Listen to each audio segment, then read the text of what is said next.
Mic testing 1 2. Mic testing 1 2. Testing 1 2. Testing 1 2. Testing 1 2. Testing 1 2. Testing 1 2. Testing 1 2. Testing 1 2. Testing 1 2. Testing 1 2. Testing 1 2. Testing 1 2.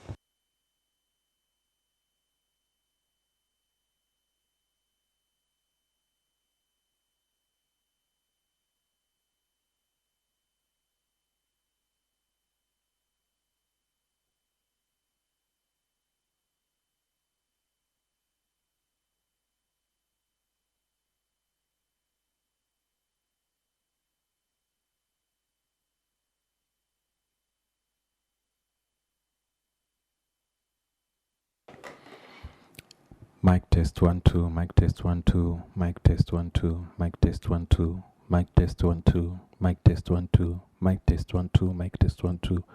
Mic test 1 2. Mic test 1 2. Mic test 1 2.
Distinguished delegates, could you please take your seats because we would like to start the third session.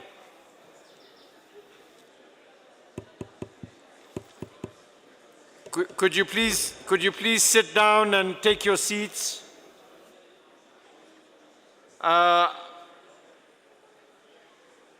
Before handing over to the chairs, I would just like to mention that the list of speakers is open. After the panelists, we have a number of speakers, but anybody who would like to inscribe, you are most welcome. We have a full morning starting now through to 1 o'clock. So we have a good 3 hours. And depending on how the discussions proceed, which we hope will be, as was the case yesterday, rich and fruitful, that we will be able to perhaps take a coffee break. We will see how we go. But again, we'd very much encourage those who are not able to speak so far to inscribe on the list of speakers so we can have a full discussion. So with that, I'd like to hand over to our distinguished chairs to please start the proceedings. Thank you very much. Thank you very much. Good morning, everyone. Okay. Thank you all for coming, and we must apologize for starting late. My name is Christian Achaleke, and I'll be co-chairing this session with my good friend, Edouard Elman. We were together some days ago in Cameroon, working on the peace process in my country. And as we all know, this session is actually looking at young people and the perspectives on strengthening their resilience, you know, especially when it comes to the thematic of violent extremism conducive to terrorism in the African continent, which of course it's a major challenge which young people have been called at the forefront of this, and young people have been victimized in this process and have been trapped and sometimes find themselves, committing acts which is out of their will, you know. And as a young person, a young Cameroonian, this means a lot to me. Coming from a country where from 2014, a lot of things changed in my country, where in the far north of the country, the Boko Haram terrorist movement had to, you know, sway into my country. And from there, we've had a lot of challenges, issues around refugees, issues around internally displaced persons, loss of life, loss of properties. And with all of this happening, I have had the opportunity to be at the forefront of this process, working with young people. And I must say that young people have been able to do amazing things to see how they can curb these challenges which we are facing. And most recently, in the northwest and southwest regions of my country, we are also facing tremendous challenges of violence and insecurity, which of course is very important to the kind of work that we do. I think this thematic is very important to me personally because of my background. And growing up as a child, living in a community which was plagued by violence and seeing violence on hand and living it. To me, it was something which it was very difficult to come out of.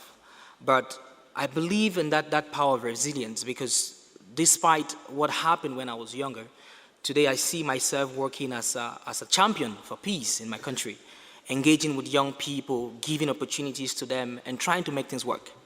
But all of these can only happen with young people because we have been able to create our own spaces. We've been able to group ourselves into social movements, into civil societies to make this work.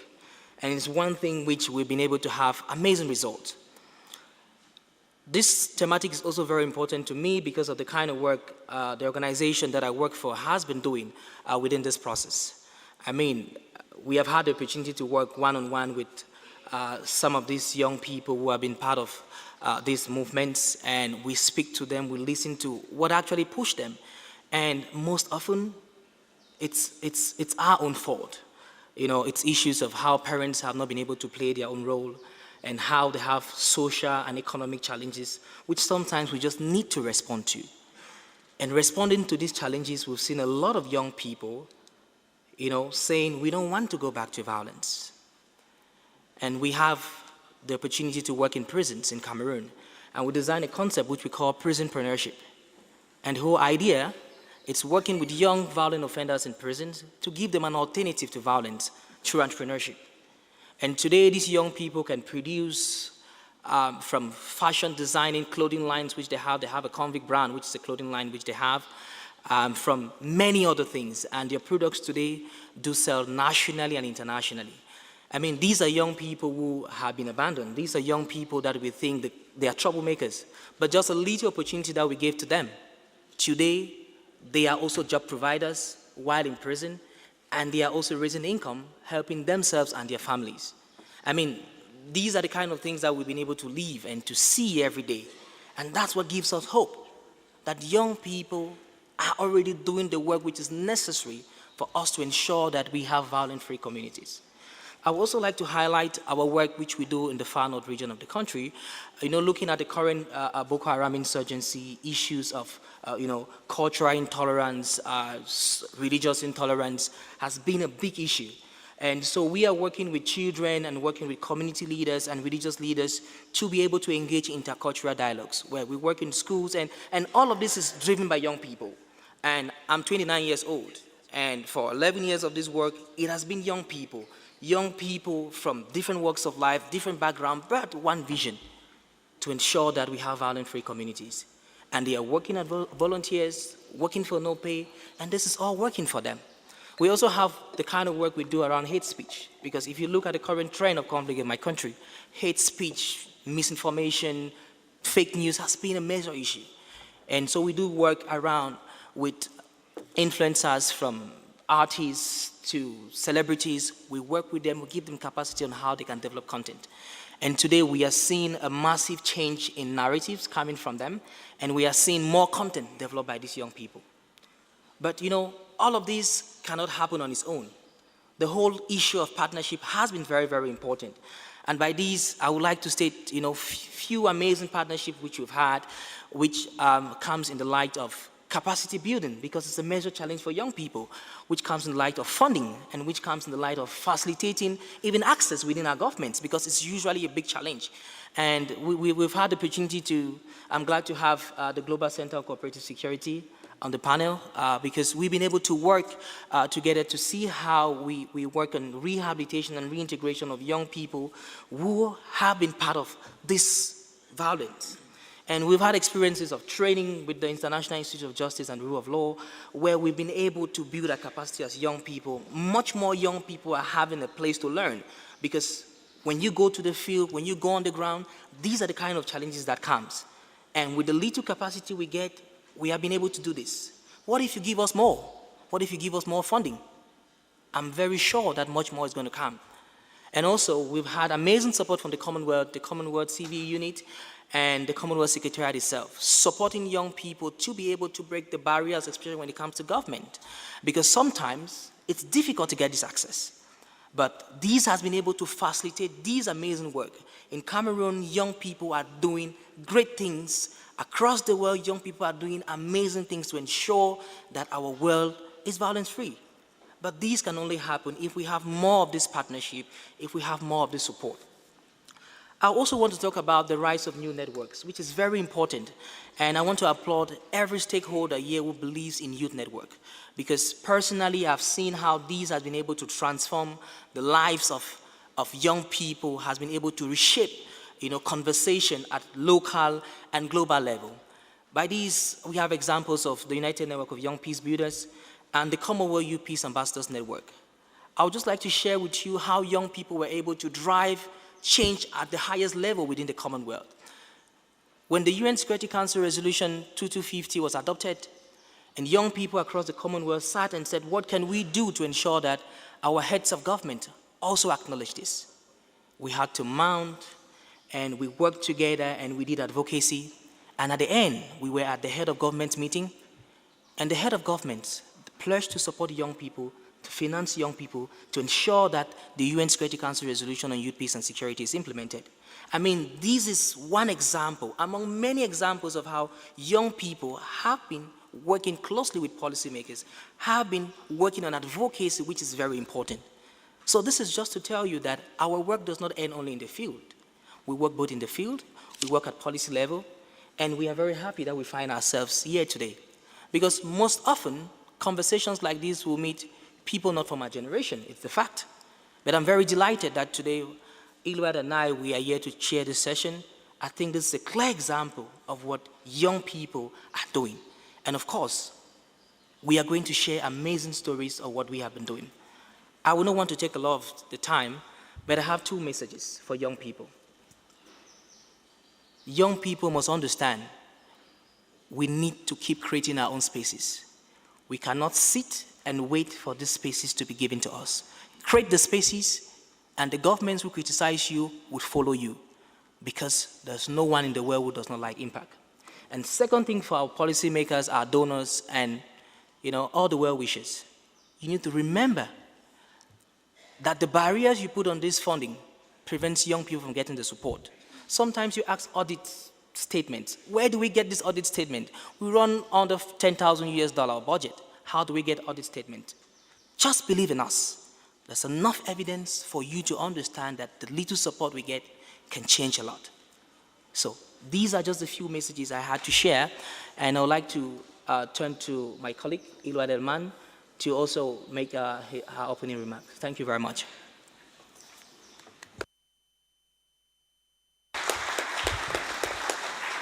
Thank you very much, Christian, and good morning to everyone here. It's an honor to be here with you all protocols duly observed. It's a pleasure to be here with you on this debate particularly, and to be co-moderating this important discussion with my friend and colleague, Christian Achileke, who I was actually with just about 10 days ago in Cameroon for a training that his organization was leading on the role of youth in leading the peace process in Cameroon. He called me while I was in Mogadishu and asked for me to come and share the model, the lessons that we've learned in Somalia on rehabilitation and reintegration of young people, and to see what insights that we could provide to the newly established DDR Commission in Cameroon. He also called on our brother Wani from South Sudan, and our brother Ravi from the Central African Republic, and our brother from northern Nigeria. He asked us all to come and to support a youth-driven and African-driven peace process, and to share what we know from countries that have been in conflict zones for much longer than any of us have been alive, and to see how we could support other young people that are now in new and emerging crises. I was quite struck by that experience, hearing from young people stories that I've heard too many times in my country as well too, of entire villages being burnt down, of massive displacements, of young people being forced to pick up arms. Everything that we were hearing in those rooms during the training in Cameroon was too eerily reminiscent of the situation in South Sudan, northern Nigeria, Somalia, and Central African Republic. But what I saw in that moment was that Achileke, who is far too humble for all that he does, is that he recognized that solutions to the conflicts in Africa can be found in Africa, and that we don't need to reinvent the wheel at times. Through partnerships and collaborations, we can work together for a common goal of peace.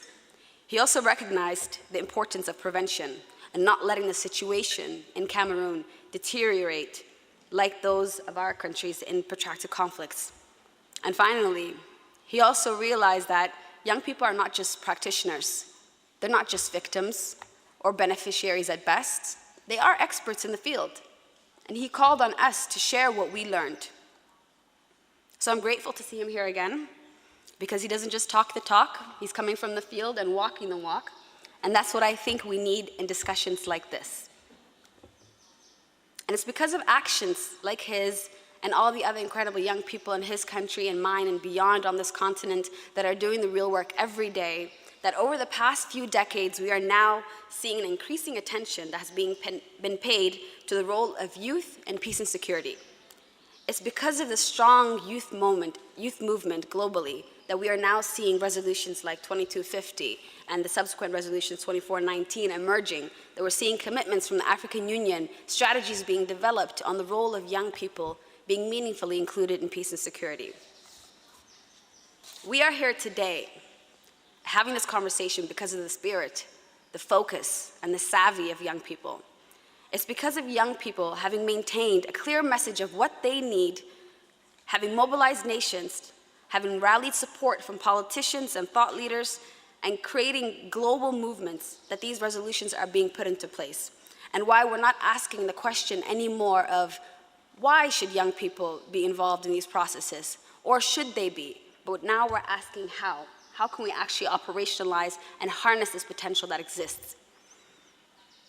Through my work in Somalia at the Undp Center, where we've worked for years on disarmament, rehabilitation, and reintegration from a community perspective, and have now begun to white paper our models and approaches and taken it upon ourselves to train other young people that are in other active conflict zones to teach what we've learned. And through my role as an advisor to the UN Secretary General on his peacebuilding fund, I have engaged with young people, young peace builders all around the world, and particularly in Africa, that are taking the risks every day, that are innovating and leading communities to be peaceful every day. But if we are going to come here and convene here and gather on the subject matter of prevention and countering violent extremism in Africa, and particularly talk about the role of youth in these processes, we have to talk about the real elephants in the room and not just tippy-toe around them. So I want to draw your attention to the UNDP Regional Service Centers for Africa research study that was done just a few years ago on the journey to extremism, where we saw empirical evidence.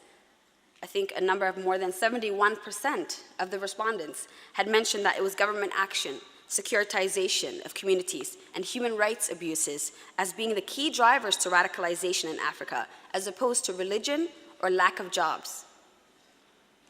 I want to also remind you of the Frontlines global report, which was developed by the UNDP as well, under the umbrella of the UNDP Youth Global Program.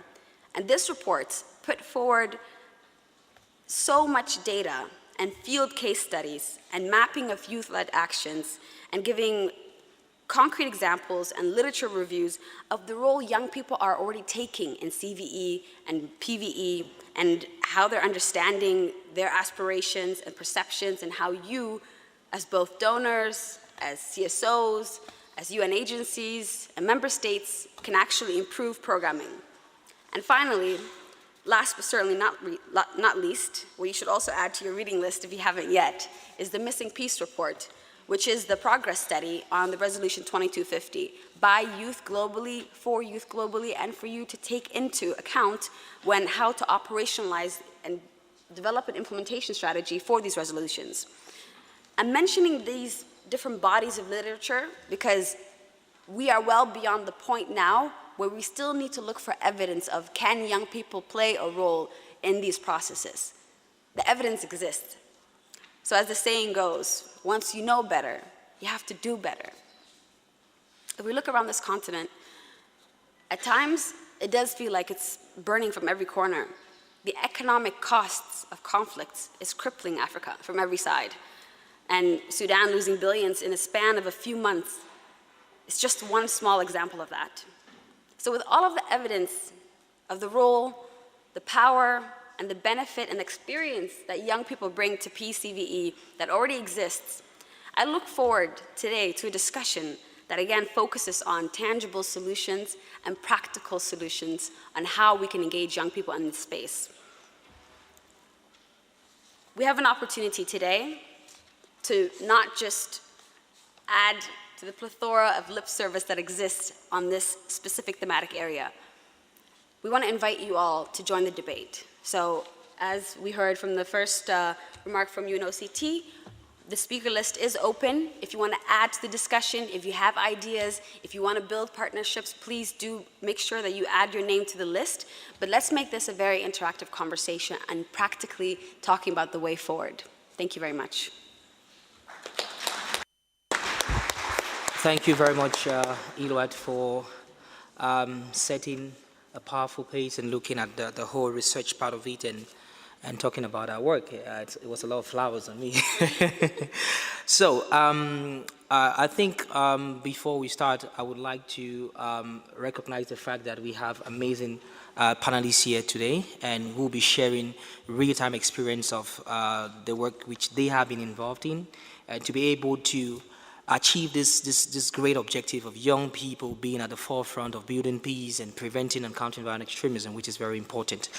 And just some few procedural issues. I think each of the panelists would have 6 minutes each to share their brilliant work, and of course, during the period for the remarks, my colleague Iluet is going to be in charge of that. And without wasting so much time, I want us to get into our panel discussion, and we're going to start with the first panelist. We are going to be hearing from the Director for Strategic Affairs, the Minister of Foreign Affairs, the Republic of Burkina Faso, Ms. Aminata Cissé. Ma'am, the floor is all yours. Merci, frères et sœurs. Thank you very much, brothers and sisters, chairmen and women. I would like, first of all, to take this opportunity to thank and to congratulate all of the members of the UN in Kenya who've made this meeting a reality. I will be discussing 3 main points.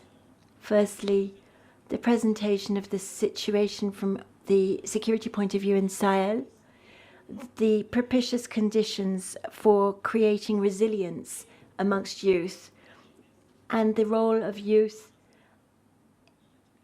in the case of radicalization. We must say that since 2015, Sahel has been gravely affected from a security point of view. Terrorist attacks have become almost a daily event, causing many victims and deaths. The states and the populations do not stand there without doing anything. They do try to resist this issue, particularly youth. They have developed activities for resilience to this. But before they reach this resilience, let's look first of all as a panorama at what's happening in the Sahel and the legal and institutional framework that can allow youth to express themselves. So first of all, for the case of Burkina Faso, between 2015 and 2019, please note that there have been 201 cases of acts of terrorism, 362 assassinations, 14 attacks with improvised explosive devices, and attacks on our schools as well. In consequence, in Burkina to date, more than 2,000 schools have had to close, meaning that many young school children have not been able to go to school. In June 2019, we had more than 150,000 internally displaced people due to the security situation. The situation in other countries of the Sahel, Mali, Niger, are similar to what I've just described. The first attacks were organized from the outside of these countries in the Sahel, but nowadays it's accepted that terrorists have recruited and trained people from within the country itself. Radicalization in Sahel has a social and religious base, and moving towards radicalism is the result of instrumentalization. First of all, we can speak about radicalization through frustration from a social point of view and being unsatisfied, injustice, lack of good governance, which often leads to positive radicalization.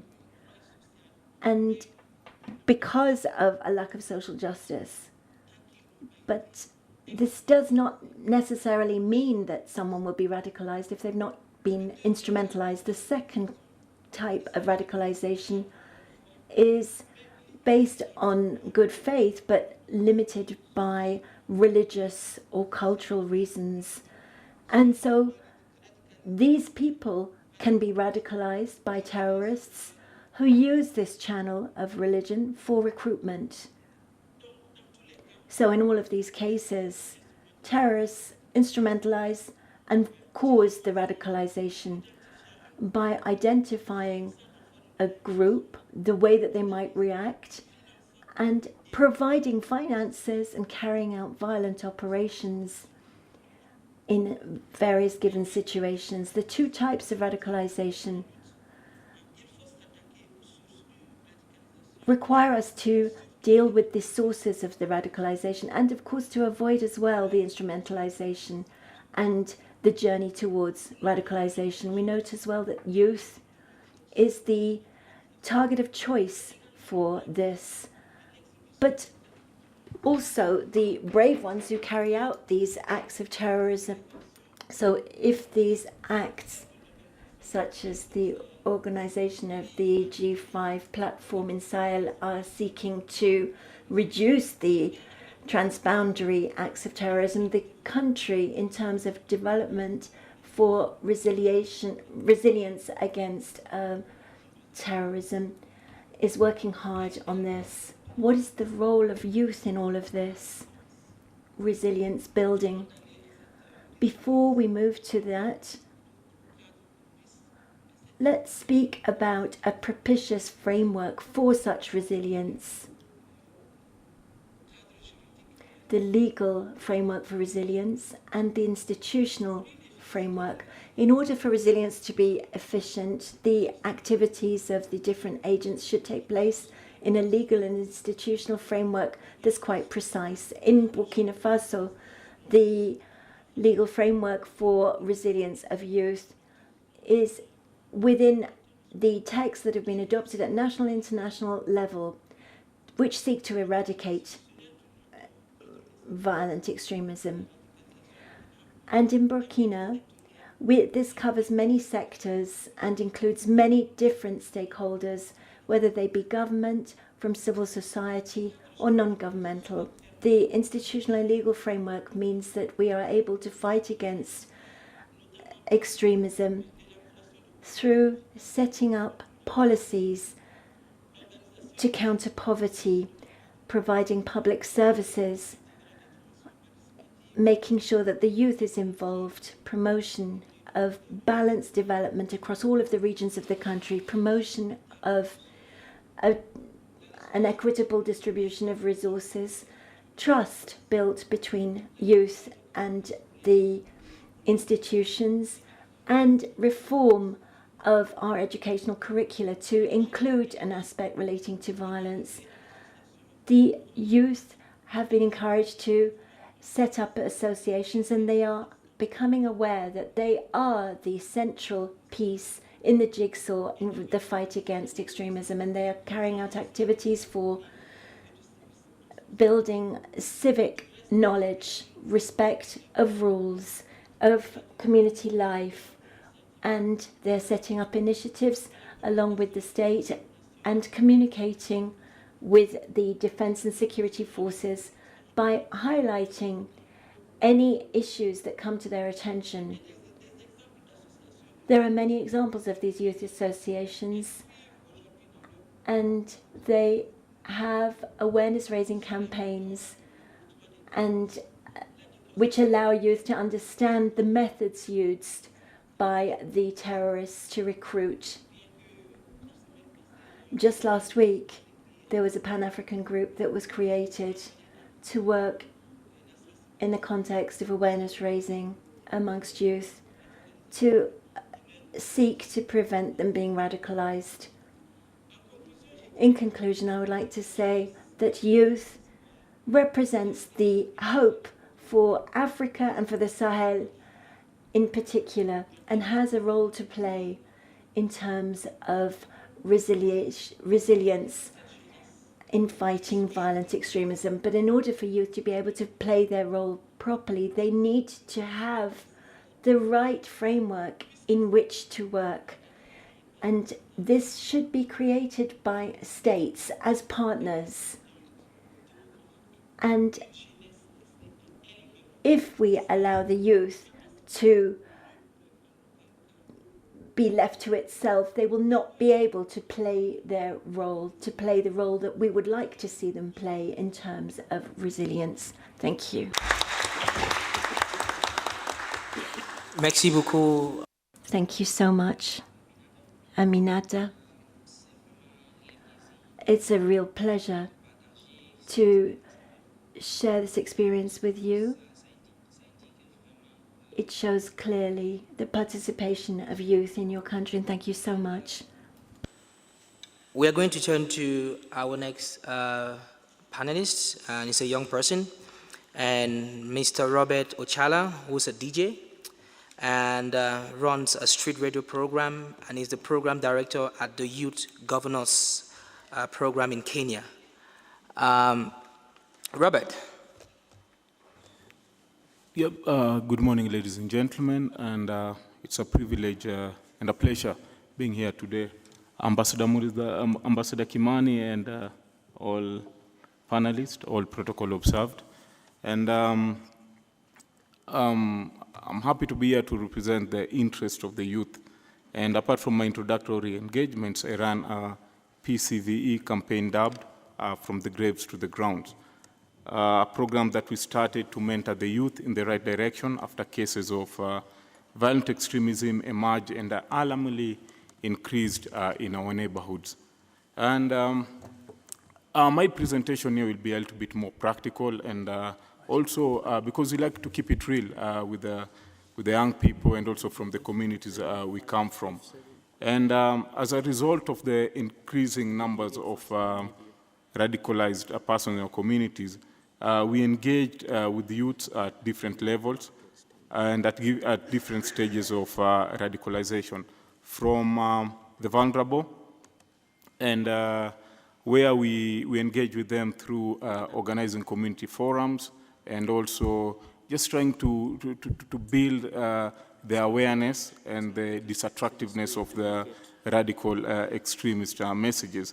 We also engage with the radicalized, where we try to engage with them via linking them with prominent personalities, including conscious religious leaders, business people, and basically strong role models who can mentor them and lead them in the best way possible. We also have engaged with violent extremists. An example is a young 16-year-old who was arrested and jailed for 2 years. And then he won his case on an appeal. But when he came out, we knew that he was definitely going to be taken back by the extremists. And in that case, we took him in, mentored him, and we took him back to the grounds, whereby we now currently is playing football for a big Kenya Premier League team. And currently we also engage with the returnees, because there are so many who are coming back from Somali. And we engage with them because they recognize our presence in the community, and they identify with what we've been doing in regards to prevention. And in that way, we engage very much and closely with the National Counter-Terrorism Center, because they have a hand and they are the four in the fight in disengagement, rehabilitation, and reintegration. From our many engagements, together with other actors, we have faced many challenges and roadblocks, but with support and cooperation from the government and key stakeholders, we can successfully strengthen resilience to violent extremism amongst the youth. In our many and diverse youth engagements, including the latest dubbed interreligious dialogue with the theme Strengthening Community Resilience Integration through Brains, Boots, and Beauty, aka BB Best, in partnership with the Global Center, these are some of the key pointers that the youth feel can be addressed to enhance resilience to violent extremism. Talking about what Ilan said practically going forward. First and foremost, the local administration should create better rapport with the youth.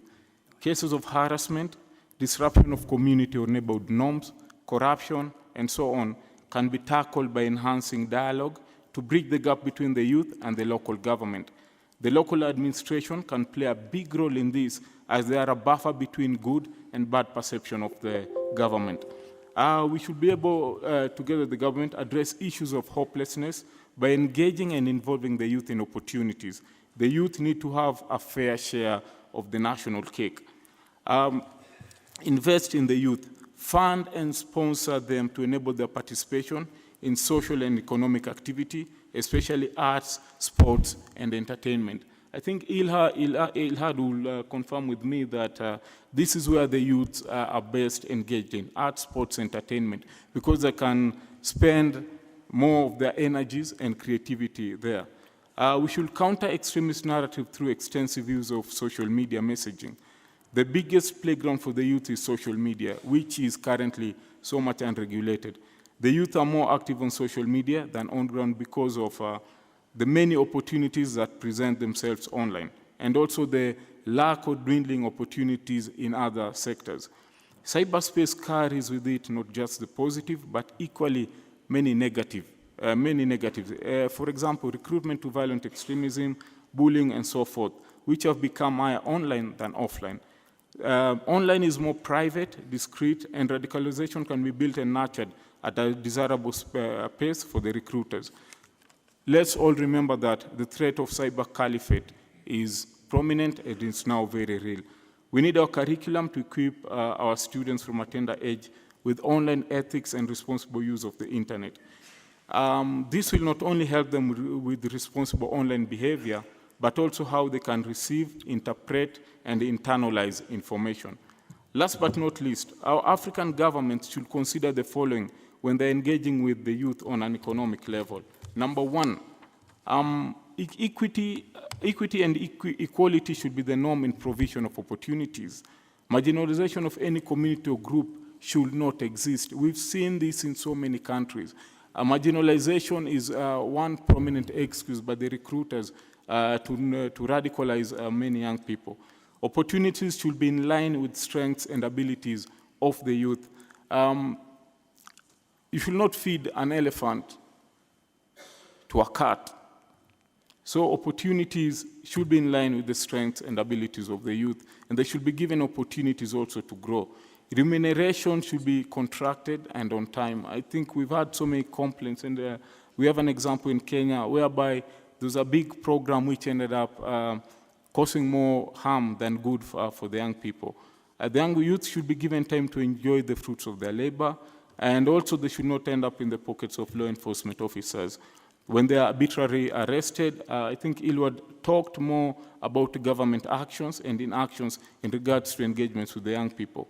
The youth should be capacity built to be responsible, and then they should be given space to grow through opportunities in all spheres of life, be it formal education, sports, entertainment, positive religious engagements, and so on and so forth. And I think now in our country, we're starting to have positive engagements and a positive feel between the youth and the government. And last year, when our President Uhuru Kenyatta won an international award on a youth engagement, I think it resonated on the ground very well, and at least more young people in Kenya felt now connected with the executive. And I think through the National Counter-Terrorism Center, currently under Ambassador Kimani, they have a softer approach, especially when it comes to returnees, and I think which will bear fruit and ultimately build resilience and help promote peaceful coexistence in the communities. And as I conclude, I'll conclude one statement. Do not use and abuse. The youth must be engaged, involved, and saved, but not be blamed. Thank you very much.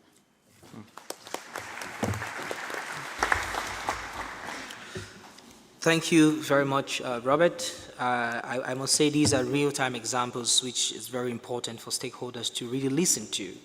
And at this moment, I'm going to turn now to a major stakeholder in this conversation, and who is the Executive Director of the Global Center on Cooperative Security, Mr. Elko Kessel. Thank you very much. Thanks very much, Christian, and good morning, everybody. Chairs, Ambassador Kimani, Excellencies, ladies and gentlemen. Thank you to the government of the Republic of Kenya and the United Nations Office of Counter-Terrorism for hosting this important regional conference. It's truly an honor to be part of this conference and of this panel. The Global Center on Cooperative Security has been working on preventing and countering violent extremism, or PCVE, efforts since our founding 15 years ago. As a not-for-profit organization with a global network of partners, we advance inclusive responses to complex security challenges across Africa, Asia, and the Middle East. This includes PCV-specific initiatives, but also work in related areas of criminal justice and rule of law, financial integrity and inclusion, and multilateral security policy. As Ilwat mentioned in her opening remarks, it is very encouraging to note that youth are not being discussed merely as a liability, vulnerable to radicalization and recruitment to violent extremism, but as critical and active partners, bolstering community resilience and advancing PCV objectives. However, more progress can and must be made. Based on our own experience, as well as our experience partnering with youth leaders, human rights and gender advocates across the African continent, some of which are in the room today and many who are not, I wish to highlight 3 key areas where governments and international organizations like the United Nations can better engage with youth as leaders in preventing and countering violent extremism. Firstly, we need to address all forms of insecurity and inequality experienced by youth. There are very diverse perspectives on insecurity in Africa. Some communities have suffered under extensive terrorist violence with devastating loss of life. In others, resource and land conflicts, inter and intra-communal violence, gender-based violence, criminality, and gang violence are often more pressing security concerns than terrorism. When communities feel unprotected from these forms of violence, it exacerbates grievances of marginalization and can lead to violent reactions, such as, for instance, the creation of self-defense groups that might be vulnerable to radicalization or corruption into alliances with terrorist organizations. This may contribute to protracted local conflict and displacement with escalating consequences for African youth. We need to consider all aspects of human security when determining where and how PCV programming makes sense and is appropriate. PCV investments need to align with the actual threat of radicalization to violent extremism that is experienced by youth in each country and each locality, rather than focus on perceptions of the vulnerability of youth as a whole. However, security from violence is only one aspect of human security priorities for youth. Quite commonly, joblessness and economic marginalization are more pressing concerns. Youth highlight a sense of economic precariousness derived from low engagement in or access to formal employment opportunities. Success in entrepreneurship is increasingly seen as the most viable way for African youth to improve their condition. Recognizing this, the Global Center partners with several youth organizations in northeastern Nigeria that are working to support economic mobility of youth, and especially women and girls, by providing financial literacy training and business development mentorships. It is critical that opportunities for socio-economic mobility are shared equally across all segments of society. Otherwise, it may have the opposite effect of exacerbating unmet expectations. And furthermore, PCV investment should not come at the expense of addressing other forms of violence, instability, or socio-economic and governance challenges. In fact, PCVE may, in many cases, not be the most appropriate or productive lens through which to address some of the conditions that may yield youth vulnerable to violent extremism. Secondly, we need to build on and leverage the existing experiences of youth. Young people are key agents in driving peace and stability within their communities across Africa. We need to recognize, build upon, and leverage their vast knowledge and experiences in this regard. Facilitating exchanges of youth leaders within and across the region is key to maximize networking and sustain locally owned solutions to insecurity, including violent extremism. Youth exchanges should be focused and targeted, moving beyond broad discussions to facilitate advanced dialogue and learning on specific areas within the PCVE field. For instance, the Global Center facilitates peer expert exchanges between Kenyan and Nigerian youth organizations, focused on topics such as trauma and reconciliation, trust building, alternatives to violence, strategic communications, and community resilience. Exchanges have also focused on the type of change that youth leaders would like to achieve in their communities, supporting them, for instance, in providing effective awareness-raising initiatives, multi-stakeholder and trust-building dialogues, and skills training for other community members. In general, youth leaders have also described the lack of opportunities for professional development in relation to leadership and organizational management. These skills are critical to sustained and impactful programming and vibrant civil societies. To address this, we provide training on core organizational competencies like grant writing, project design, monitoring and evaluation, and budgeting and accounting to contribute to sustained effectiveness of youth-led programming. Governments and other donors should be flexible and less risk-averse in letting youth organizations test new concepts and new ideas. Private sector companies, philanthropic entities, and other international partners may be able to play a greater role in this regard as well. For example, organizations like the Global Center and the Global Community Engagement and Resilience Fund provide small grants to youth leaders for innovative pilot programming in East and West Africa, including several friends and colleagues on the panel, as you've heard earlier, as well as various colleagues in the room today. And lastly and thirdly, we need to create sustained and meaningful partnerships with youth. To achieve their full potential in sustaining peace and security, youth will need support from a number of partners. Local and national government authorities can create platforms for dialogue, facilitate policy change to meet youth needs, and foster the future generation of political and social leaders. For instance, young people and civil society organizations should play an important role in the development, rollout, and evaluation of national PCVE strategies and resulting programs. Yet, as commonly noted among various countries, a significant trust deficit exists between governments, civil society and communities, especially among youth populations who feel they've experienced injustice at the hand of the state. This is a significant barrier that requires conflict-sensitive and do-no-harm approaches and responses at the community and institutional governance levels. Building strong partnerships also requires recognizing that youth are not a homogeneous entity with a singular common experience. Young women and young men face very different realities that come with unique fears and concerns, as do those from different ethnic and religious backgrounds, as well as those living in urban versus rural environments. We need a more inclusive and a more diverse set of perspectives to protect against bias in the understanding of violent extremism that hinders the effectiveness of our PCVE efforts. Engaging youth in PCVE policy must go beyond giving them a seat at the table. Engagement needs to involve meaningful exchanges that influences the strategic decision and objectives of policy, which in turn must translate into actions by government and non-governmental actors. In conclusion, youth represent one of the most critical actors in the fight against violent extremism, and more broadly in the establishment of peaceful, vibrant, and resilient communities. They are the most targeted and most commonly identified as vulnerable, but are also among the most vital partners in addressing radicalization to violent extremism. I appreciate the opportunity to share the perspectives of the Global Center and our dynamic youth partners with this esteemed audience. Thank you.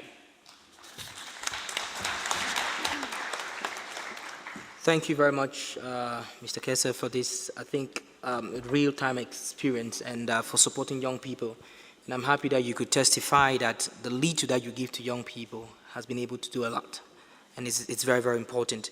And now I'm going to turn to our next panelist, Mr. Cisse Guru, who is the Chief of Africa Branch, Office of the United Nations High Commission for Human Rights. Thank you very much. Thank you, Cisse, on the podium.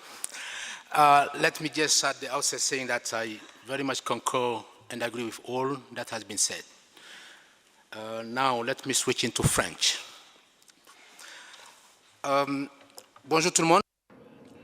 Good morning all. I've been asked to share some thoughts with you about how young people in their communities can cooperate with governments and regional organizations in order to strengthen resilience. I would like to start by thanking the organizers of the conference for giving me the opportunity to address such a high-level gathering, and in particular the fact that the role of young people is being stressed in this panel. That's very important. Now, before entering into the heart of the subject, I might perhaps remind you of a few points that we've already heard yesterday and this morning. Since yesterday, we've heard that terrorist attacks destroy lives, they destroy family links, and they destroy the social fabric. We've also heard that acts of terrorism have very serious repercussions for the enjoyment of civil, cultural, economic, political, and social rights right around the world.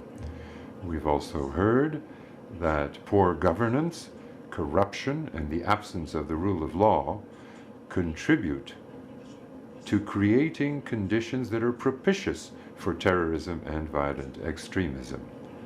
Consequently, in my opinion, preventing and resolving conflicts and promoting the rule of law and social and economic progress are really the front line of defense against terrorism and violent extremism.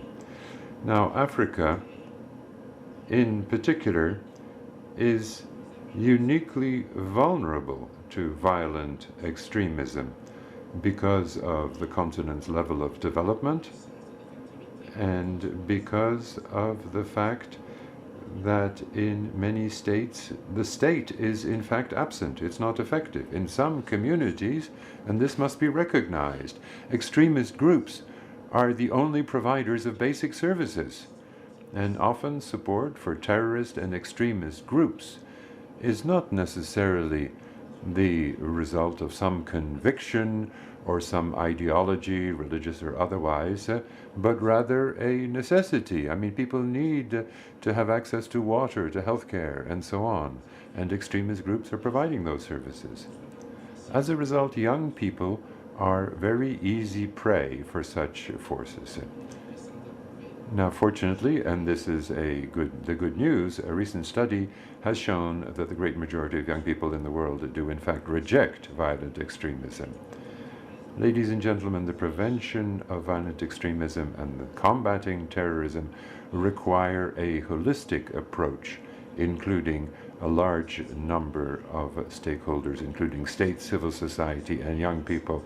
And as the Secretary General has already stressed, and I quote him, young people should be perceived more and more not as a threat, but rather a tremendous potential for the world, in particular in our search for peace, justice, and respect for human rights. End of quote. Yes, young people, as agents of peace, can cooperate with governments and regional organizations to strengthen the resilience of communities. And this can be done in various ways. Now, since I only have 6 minutes speaking time, I'll just zero in on 3 of them. First of all, campaigns against violent extremism through social networks. As you all know, Facebook and Twitter are very popular platforms among young people, especially in urban areas. Second, it can also be a matter of setting up community centers that are governed by young people and traditional leaders, where they can discuss amongst themselves, come to an understanding, and decide on the deployment of initiatives that promote the fight against violent extremism. And this is particularly true in Africa, because in many communities on this continent, mediation, reconciliation, and the search for consensus are part and parcel of our long-standing tradition. And decisions taken by consensus have a much better chance of being implemented than others. So these kinds of platforms or community centers create hope among young people, and in particular those who come from marginalized groups, because this gives them the impression that they're being listened to, that their voice counts.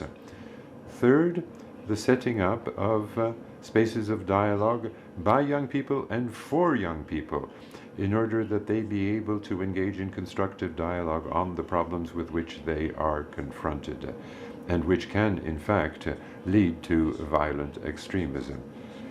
Now, of course, the issue of information, awareness raising, education, training, all play a very important role in these 3 ways of strengthening resilience that I've mentioned.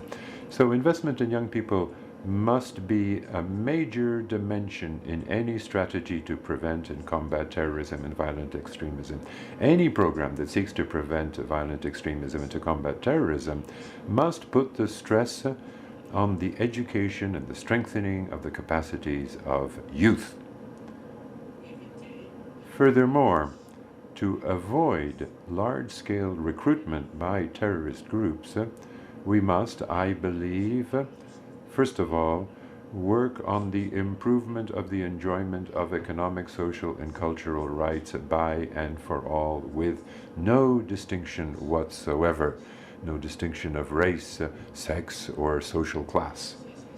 It is also essential, second, it is essential to work on building confidence between the authorities and the affected communities to which these young people belong, and also men and women. Third, initiatives and activities undertaken by states to prevent violent extremism must not discriminate against certain communities, nor result in the stigmatization of a given group or a given region. Everything possible must be done to make sure that such actions, that such initiatives are inclusive and gender sensitive. Ladies and gentlemen, since I only have 6 minutes speaking time, I'll be soon coming to a close. Now, even though there is no single model, prevention of and combating violent extremism must contribute to the construction of systems and structures that facilitate the participation of all members of the community. Please allow me now to close by sharing the conviction of the Secretary General, whereby, and I quote, "The creation of just, inclusive, and pluralist societies based on full respect for human rights and on economic possibilities for all represent the most tangible and the most significant alternative to violent extremism," end of quote. And this really says, this really makes it clear that the needs and the rights of young people must be satisfied and guaranteed. If that is achieved, young people will certainly become precious allies for the prevention of violent extremism and the combating of terrorism. So with those words, I close, and I thank you for your kind attention. Merci beaucoup. Thank you very much, Mr. Cisse, for your statement. I'm going to turn to our last panelist, Mr.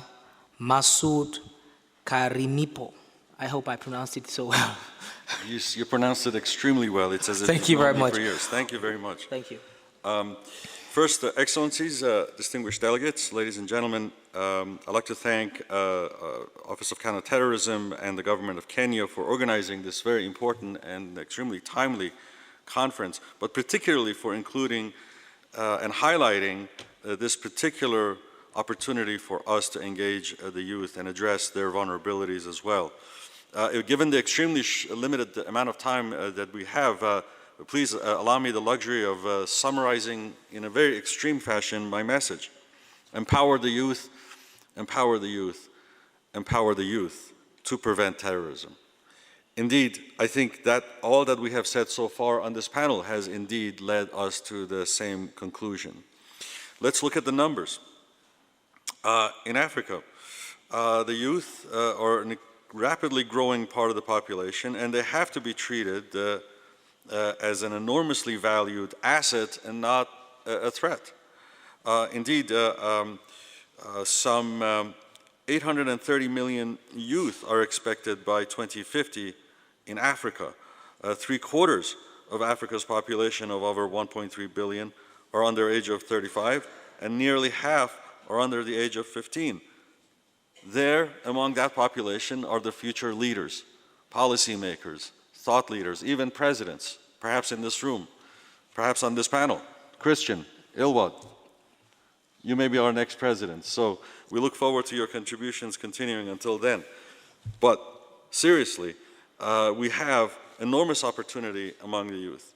And to empower the youth by including them in decision-making processes and also coming up with very practical and concrete ways of including the young in the development of programs and initiatives at preventing violent extremism conducive to terrorism.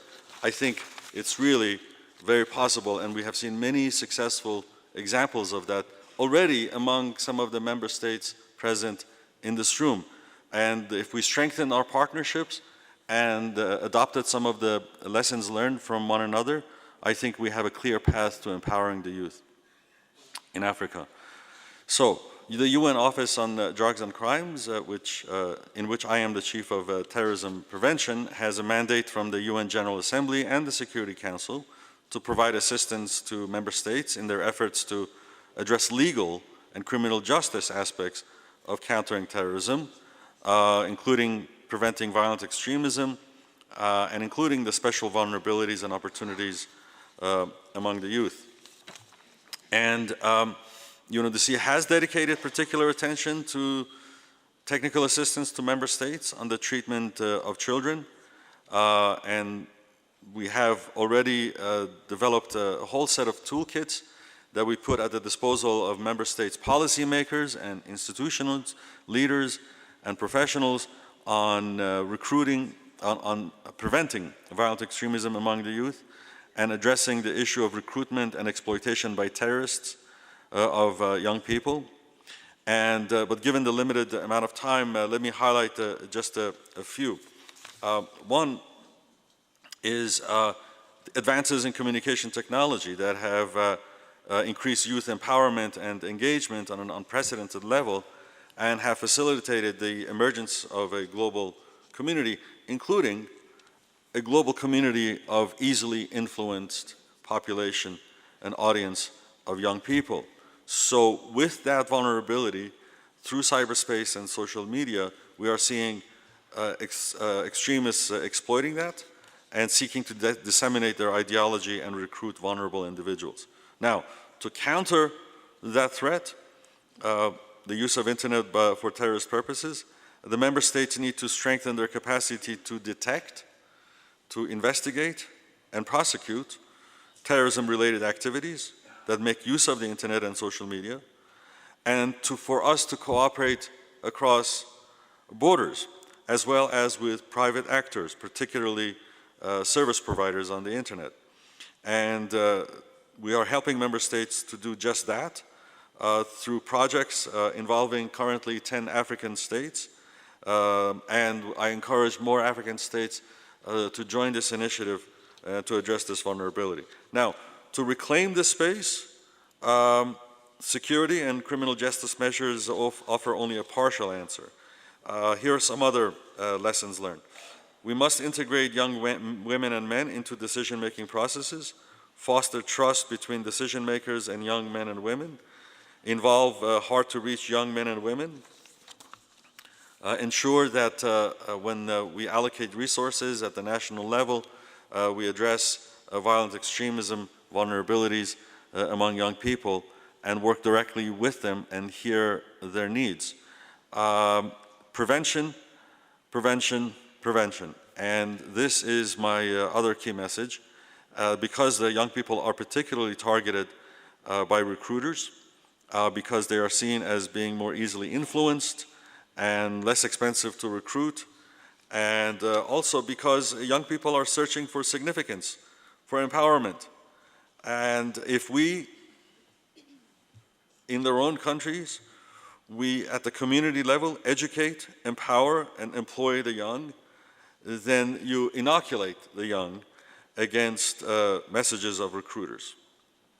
And in this respect, I'd like to highlight the work being done by an NGO, Think Peace Mali, a think tank led by Mr. Fomba, who is contributing to this very conference, to address the pro-social factors that should be considered in preventing recruitment of young people by terrorist groups.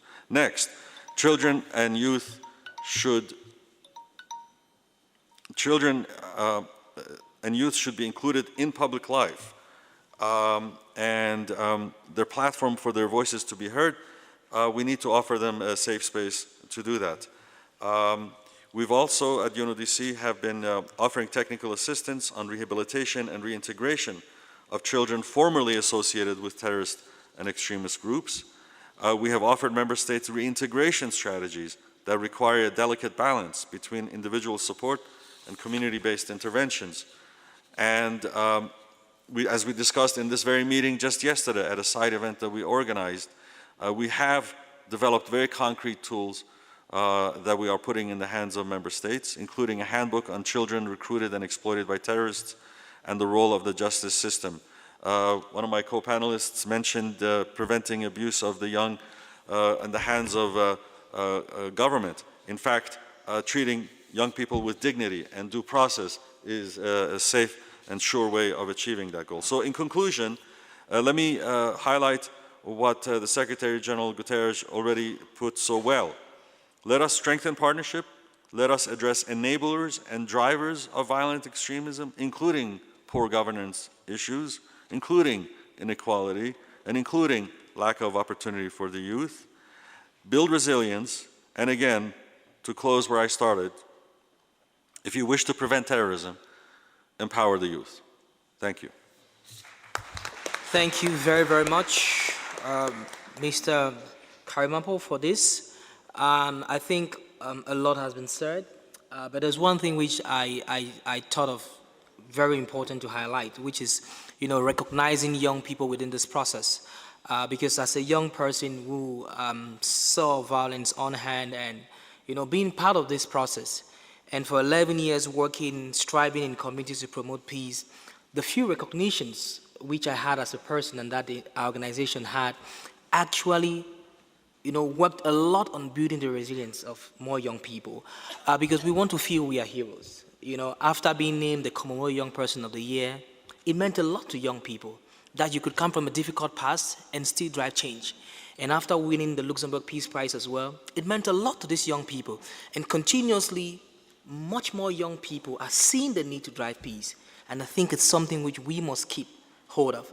And working with prisoners after 2 years and recognizing as the father of prisoners also meant a lot. That even the young people that we think we are trying to save have the capacity to recognize what we do for them. And I think it's one thing we must keep on doing while we provide this support. I would now pass, I'll now move to my colleague Ilwat, who's going to chair the next session. And Ilwat, it's all yours now. Thank you very much. I think before we move on to the next session, we should thank the panelists that we had for that robust discussion. Please join us. I was very encouraged by the remarks made by every single person on this panel, and as we had discussed in our opening remarks, our next steps will be to hear from you. If you have official remarks that you've prepared, if you want to share your reflections from some of the statements that have been shared from this very distinguished panel, we welcome that. I'd also like to invite you all who have not yet registered to include your name on the list so that we can hear your reflections. We'll start with a few remarks now. We'll take a coffee break, and then we'll return for the list of registered speakers. With that said, I would like to start with the League of Arab States, His Excellency Ambassador Abdul Manaim Mahmoud Mabrouk, Head of Mission of the League of Arab States.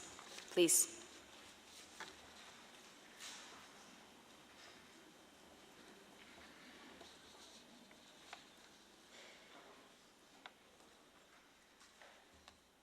Not here? Okay, we'll move on to the second speaker, and if the League of the Arab States returns, then we'll take it then. So our next speaker will be from Burundi, Ms. Epiphany. Please, the floor is yours. I would like, first of all, to thank the co-chairs of this meeting and to congratulate them for their diligence and their work. My delegation would like to support, first of all, the proposals made by all of the speakers when they mentioned that the youth is needing support by their states. The states are called upon to make sure that they value their youth, which is happily very important in Africa. Our populations here in Africa are very young, And as I said yesterday, my country would really like to invest in our youth. We have noted that, unfortunately, some members of the youth age group can fall between the cracks, and this is why the government of Burundi would like to place a whole package of measures to mobilize youth in work and to create a bank that will subsidize projects set up by young people, and this will be created in the near future. This fund has been approved already by the relevant authorities at national level, because in Africa, in East Africa, our fiscal year begins in July, so everything's been done so that our young people can be mobilized and supported in the projects, in their income-generating projects. As we have also heard, it's very encouraging to note that young people such as the chair and co-chairs have been doing everything they can to bring their brothers and sisters onto the right path. And sharing experience is a useful tool that we will make sure that we do carry out as well in my country. Thank you. Thank you very much. I just want to remind our next speakers that everyone is encouraged to keep their remarks under 3 minutes, please. At the 2.5-minute mark, you'll start to see your microphone flashing. We encourage you to share practical remarks, as we just heard from Burundi as well. I'd now like to invite the Netherlands, Ambassador Costa, to please share remarks with us. Thank you very much, Chair, Excellencies, ladies and gentlemen. Let me start by commending the UN and the government of Kenya and all who have contributed to the organization of this important event. By being here today, we recognize that terrorism is a global threat and that no state can address this alone. International cooperation is essential to protect our citizens and strengthen global security. And to protect our citizens, a balanced approach is necessary. We should focus on counter-terrorism measures, but also on prevention. Not discussing the roots will not help us find solutions in the long run. The prevention of violent extremism is one of the cornerstones of the Dutch approach, in line and support of the preventive approach to counter-terrorism as set out in the UN Global Counter-Terrorism Strategy and the UNSG Plan of Action on PVE. Successful prevention, of course, requires a tailor-made approach that must take into account the very different context in which people around the world may radicalize and turn to violence. And we all know that root causes of violent extremism differ per region, but the result is the same in many regions: conflict, instability, and terrorism. Because of this variety of causes, we need a variety of measures and make smart connections between, for instance, development assistance and efforts to prevent extremism. At home in the Netherlands, we address the issue of radicalization and violence through local interventions, which means we invest in capacity building in local government actors. It means working with local actors, teachers, youth groups, etc. And it means not always taking a security approach, but to a potential problematic individual, sometimes getting social workers or mental health professionals involved is the better option. In the end, building resilience to radicalization and violent extremism is one of our most important assets, and the only way to be successful in this approach is by involving local community actors and youth in designing this approach. Prevention also requires innovative approaches, and it requires the ability to connect to the minds of the people we address with this approach, in particular young people. That is why we are currently working on a new pilot that uses rap music as a means to distribute resilience messages. It is a very popular way for youth to express themselves, and it can be used as a tool to recruit people for a violent extremist group. Why not use it the other way around, we would say. We also invest in building youth networks, safe spaces where young people can discuss difficult topics such as radicalization, terrorism, insecurity, and other problems they face, and also the solutions that they themselves envisage to tackle these challenges. It is inspiring to take part in these discussions, for example, here in Kenya, and see how young people express their views through music, movies, and in dialogue with community leaders and government officials from NCTC. In closing, prevention is not an easy topic. It requires money, effort, and most of all, patience. And let's be honest, that is patience many of us or our government find hard to endure. How do we muster the patience to invest 2 or 3 years from now instead of just focusing on today's problem? There are no quick wins in this field, and the Netherlands intends to stay the course. And at the end, how to demonstrate that we have prevented people from joining a terrorist group, all questions each country of international organization faces. We are facing this threat together and must continue to cooperate and mutually strengthen our efforts, which is pivotal for long-term success. Thank you, Chair. Thank you very much, Ambassador. I'd now like to welcome Ambassador to Nairobi for Saudi Arabia, Mr. Hamza Al-Gashmari. Please, the floor is yours. أصحاب المعالي والسعادة. Excellencies, ladies and gentlemen. Good morning to everyone. I would like first of all to convey the congratulations of the King of Saudi Arabia, Salman bin Al Saud, to the government of Kenya and the United Nations for this important event. We thank all of the organizers.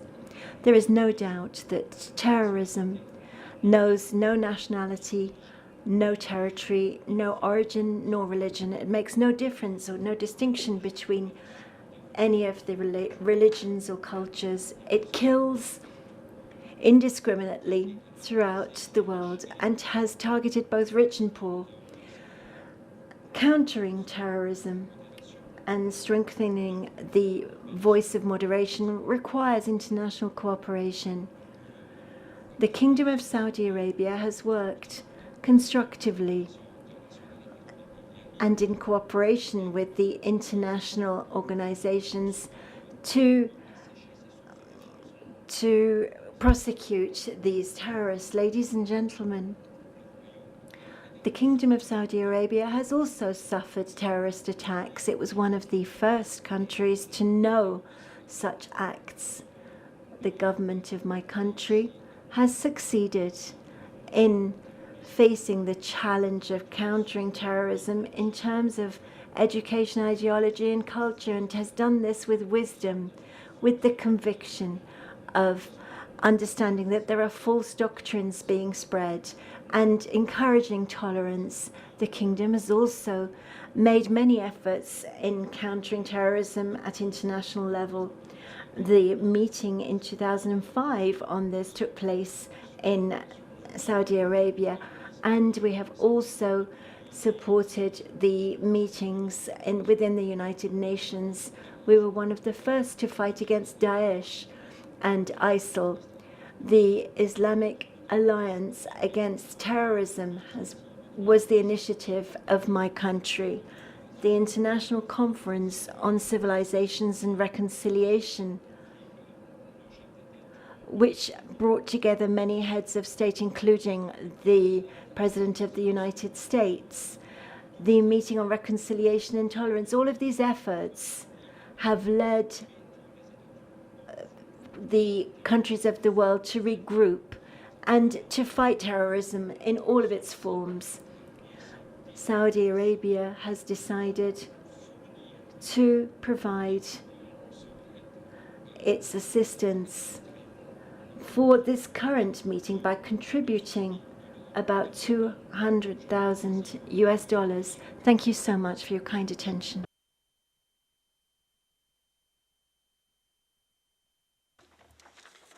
Thank you very much, Ambassador, for your remarks. I'd now like to welcome the United Arab Emirates to make their remarks. Ambassador Khalid Khalifa.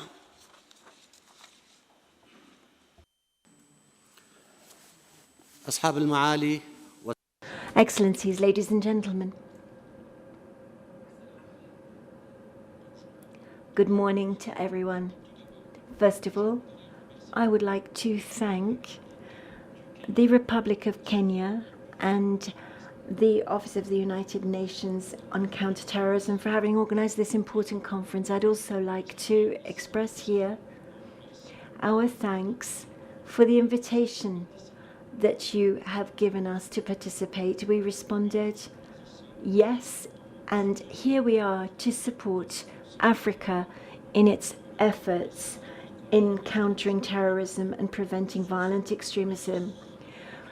Before I speak about the theme of this meeting, I would like to give you some examples in a very succinct manner which reflect the efforts that the United Arab Emirates have made in the face of this threat, the terrorist threat that is so serious. In 2017, my country was at the head of those who supported the common forces of the Sahel countries with a contribution of 30 million euros. These are countries that have been targeted by terrorist groups. The United Arab Emirates set up the Sheikh bin Zayed Fund for the training of troops and armed forces of the Sahel countries countering terrorism. And furthermore, within the cooperation that we have with the United Nations, our country in 2017 also contributed to the United Nations Center to Counter-Terrorism to support a number of projects, including a program aimed at capacity building in strategic research and education, as well as the strategy against recruitment. The contribution here was addressed to that, was given to that center to strengthen capacities in terms of the borders across Africa, so that there are no more combatants who are able to easily go across the borders. We're speaking here about youth and how we can support them in order to counter the recruitment and violent extremism. We find this a very important matter. The UAE believes that youth are a useful tool to face this challenge. Our young people are the future. They are currently the majority in terms of the inhabitants on the planet. They move the most, they have the most energy.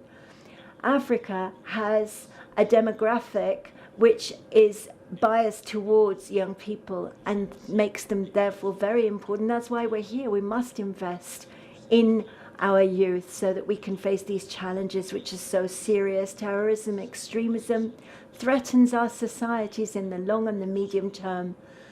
There are motivations as well as to why terrorists recruit youth more than any other group.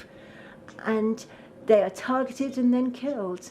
They look out for youth. We have to work as individuals, as groups, as states to fight on behalf of youth so that they can be of benefit to our societies. We know that our strategies at national and regional level to counter terrorism and extremism must take into consideration the specific contexts of each country and region.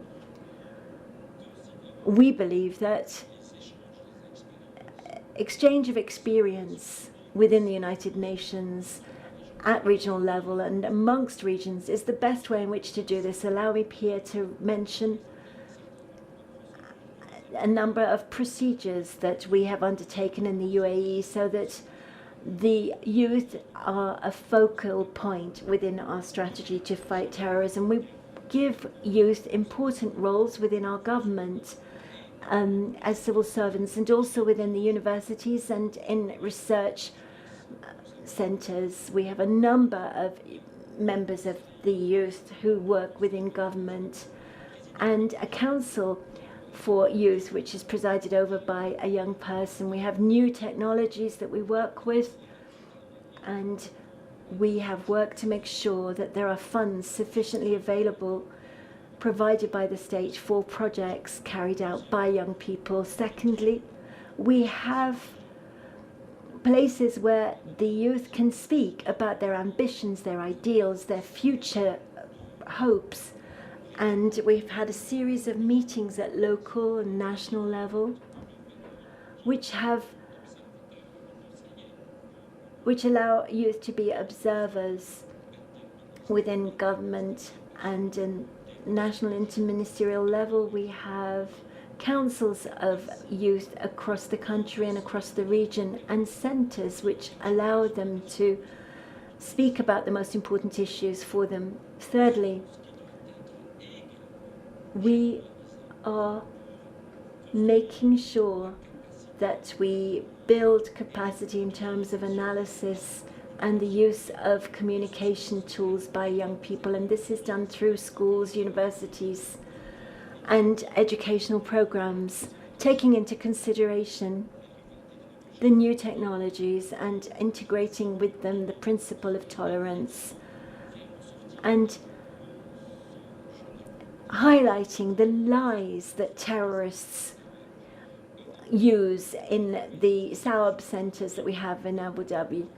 These are new techniques to assist youth to play their role within the society. My country has studied the socio-economic situations of the youth within the United Arab Emirates in order to better respond to their aspirations. The UAE has undertaken many activities in the Arab region. 60% of young Arabs across the whole of the population, activities which provide young people with the capacity to contribute in a valuable manner on a socio-economic way. These initiatives in my country provide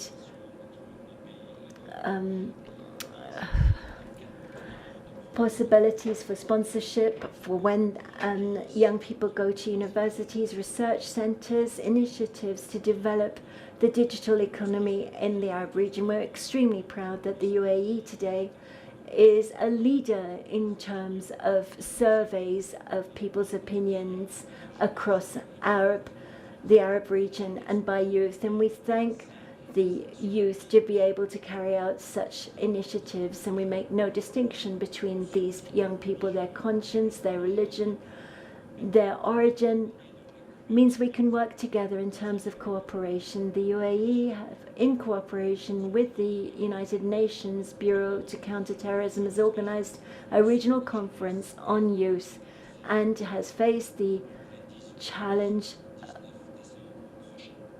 and this will take place on the 18th and 19th of December this year. We will continue our work until we are able to achieve our objectives, and this in the context of the other regional conferences organized by the United Nations Center to Counter-Terrorism, and we will put these issues in their broader context. Thank you.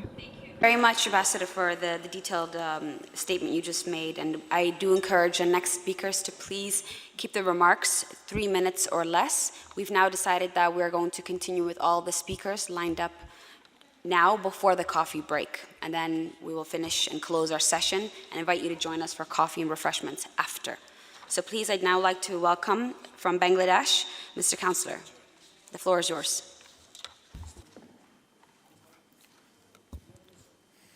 Thank you, Chair, for giving me the floor. Once again, let me take this opportunity to thank Government of Kenya and UNOCT for organizing this wonderful conference. My delegation believes that it is critical for young people to take the center stage in all city and CVA dialogue and act as active agents of change. We would like to share some broad reflections and perspectives on that. First, institutionalizing mechanisms to involve youth in the promotion of a culture of peace, tolerance, intercultural and interreligious dialogue.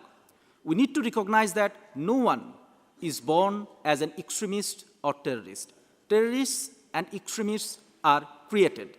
We must therefore identify the patterns through which young people get radicalized through evidence-based data and analysis and take appropriate measures to reverse those.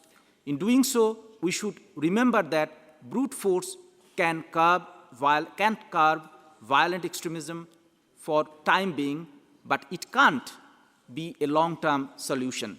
Second, developing an understanding of respect for human dignity, pluralism, and diversity through formal and informal education means. In Bangladesh, our education policy had been recalibrated to include a syncretistic overtone in the national educational curricula at the primary and secondary level. Third, empowering youth through the promotion of media and information literacy and by including youth in decision-making processes. Also, engaging youth role models in discouraging acts of terrorism, violence, and xenophobia through mainstreaming in social media. Keeping this in mind, in our SDGs implementation plans, we have been engaging deeply with students and young leaders. Fourth, developing practical ways at global, national, and community levels to include youth in the development and relevant programs and initiatives aimed at preventing violent extremism. Fifth, creating spaces in conformity with the international and domestic laws to protect young people affected or exploited by terrorism or violent extremism, and to create spaces to return them to normal life and reintegrate with society.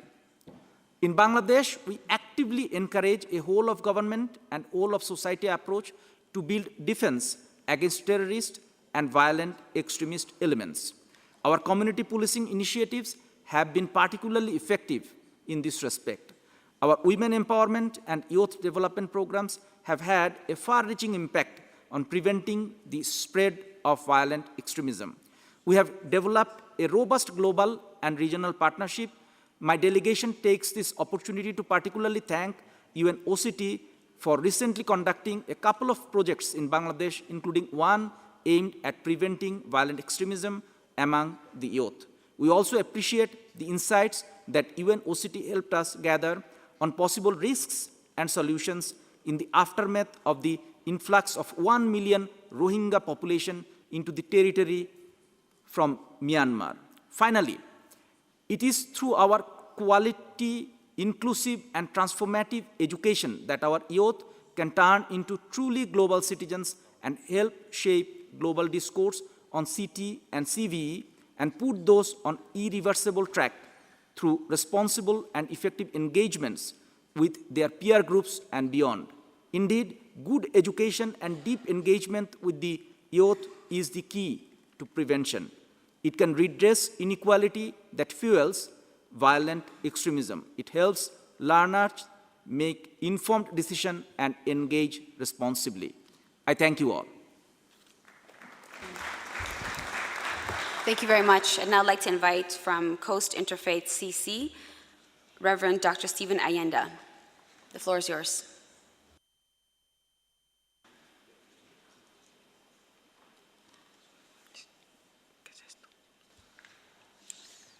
Night's working.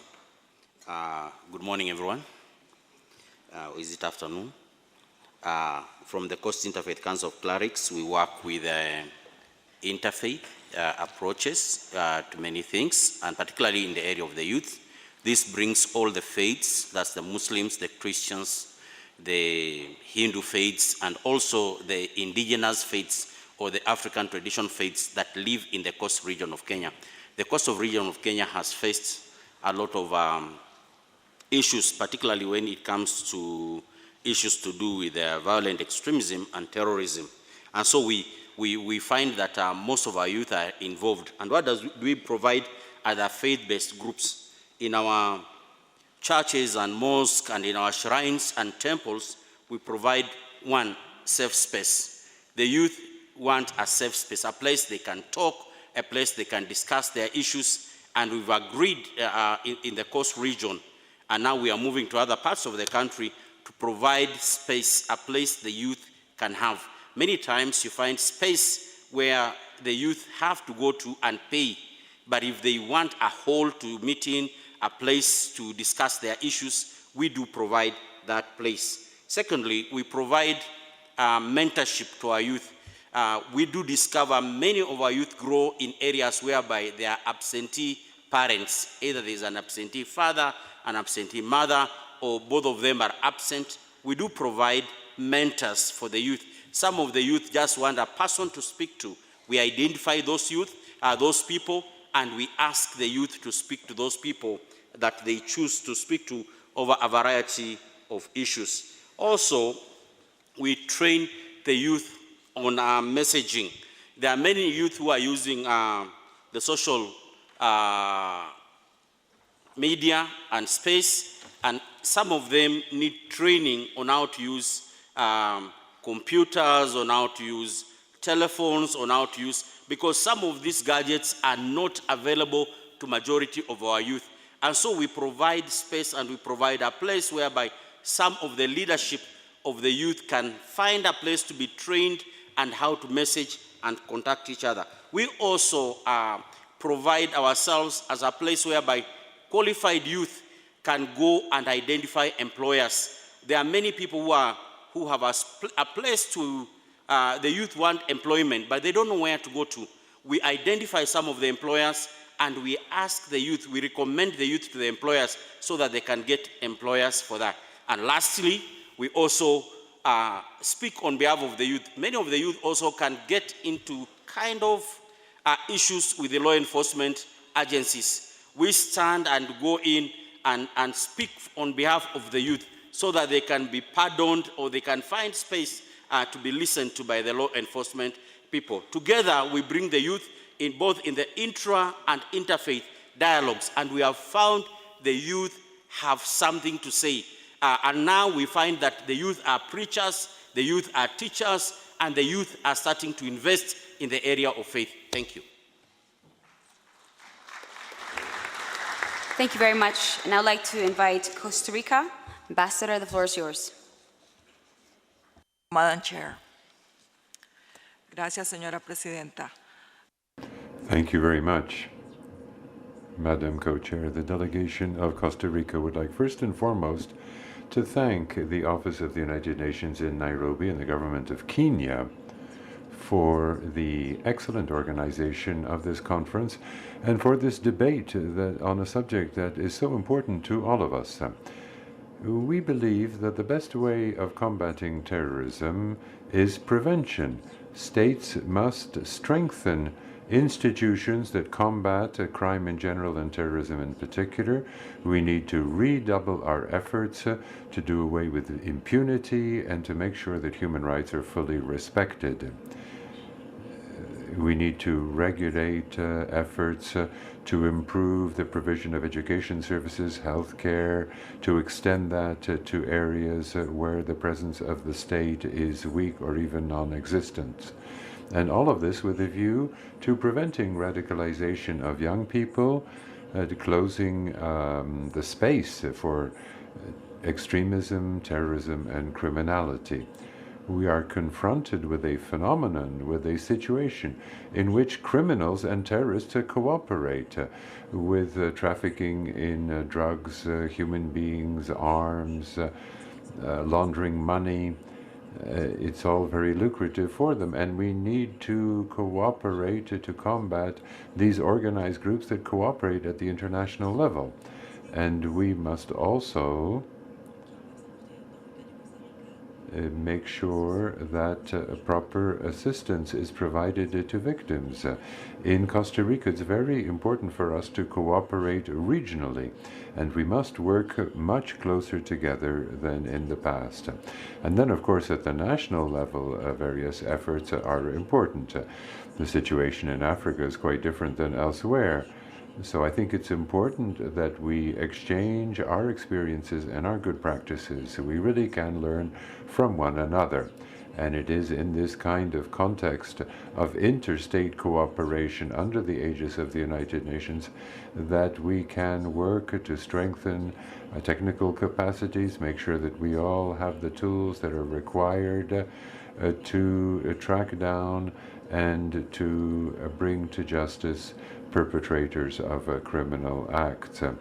We need to exchange databases and information. This must be a common objective for all of us. The best way to combat terrorism is to share a lot of information. Terrorism, which is a serious threat more than ever before for states and for the international community as a whole.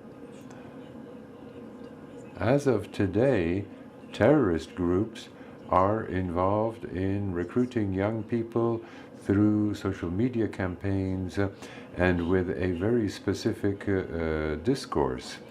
And if we want to make sure that vulnerable young people do not become militants and extremists, if we want to make sure that extremist militants do not become terrorists, then we must reverse this ideological, hateful discourse that is used to recruit young people. My delegation believes that the Resolution 1624 of the Security Council of 2005, which calls for making sure that religious education is not oriented towards indoctrination, is a very good resolution, and that needs to be ensured. Now, since this discourse is disseminated over the social media, we should think in terms of developing training modules on this issue so that young people use social media in a more responsible way. And we also need to give more resilience to victims. We need to recognize them, give them a voice that should be disseminated on the same channels and using the same cultural language that terrorist groups use to try to recruit young people. Now, we don't want to limit freedom of expression or freedom of access to information. It might nevertheless be a good idea to think of the possibility of adopting the kind of strategy that I've just mentioned in order to combat recruitment of young people by terrorists. Thank you. Thank you very much, Ambassador. I'd now like to invite from the International Institute for Justice and the Rule of Law, Mr. Reinhardt. The floor is yours. Thank you. Thank you, Ilbert. Thank you, Christian, for extremely interesting panel. Thank you all the panelists.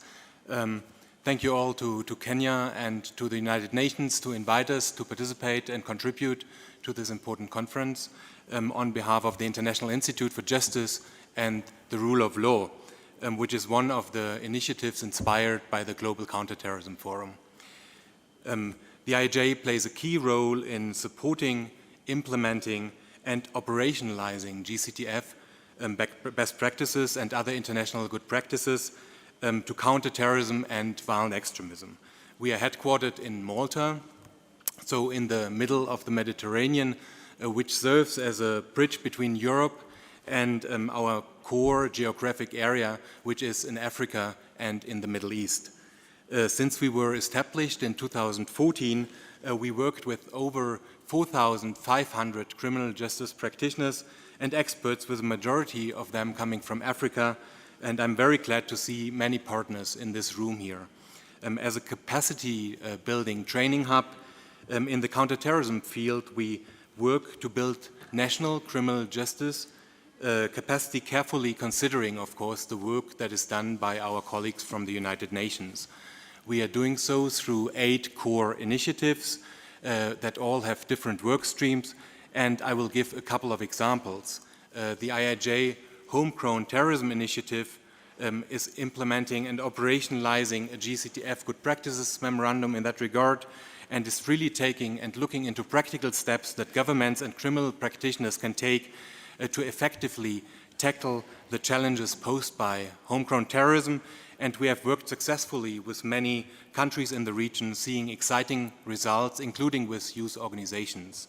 Under our juvenile justice initiative, we have played a leading role in developing and raising awareness for international good practices to ensure justice for children in the counter-terrorism context.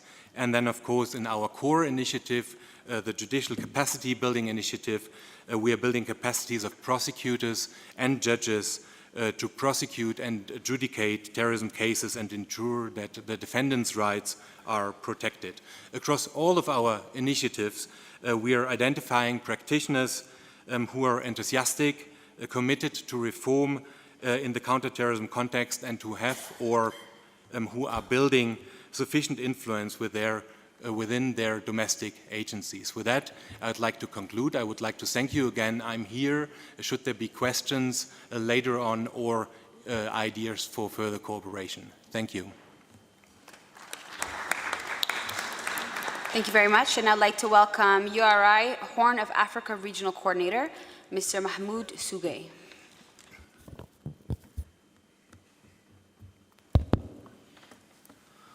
Bonjour. Good afternoon. Thank you, Madam Co-Chair, for giving me the floor. I would also like to thank the organizers of this conference, the Government of Kenya and the United Nations. Ladies and gentlemen, dear participants, I welcome you with a salam alaikum as an Islamic brother, and I give you the fraternal welcome of Franco Mandela, Nelson Mandela, Nkrumah, and Patrice Lumumba. Now, I do believe that young people should not be perceived as a problem to be managed, but rather as a solution to the problems with which we are confronted. To counter the threat of violent extremism and radicalization, young people must be empowered, because then they can do many things. It is also important that international, regional, and intergovernmental organizations and governmental institutions really participate in giving young people a place, a role, give them a space where they can express themselves, where they can exchange, engage in dialogue, find solutions to their problems themselves. That has been mentioned by previous speakers. The initiatives that we engage in at URI include promoting peace through sport. We have something called Pedaling for Peace with a bicycle tour of the city of Djibouti in order to demonstrate how difficult it is to reconcile once war has broken out. It's much easier to start a war than to end it and to reconcile. We also seek to promote intergenerational dialogue in order that the transmission of know-how and experience from older to younger generations occur, with the older generations also yearning from the younger ones. We also have another initiative, which is a space of reflection, of exchange, bringing to the table various stakeholders from civil society and political circles in Djibouti. We've also set up a forum that gives a stronger voice to young people within our governmental institutions. Thank you very much for your attention.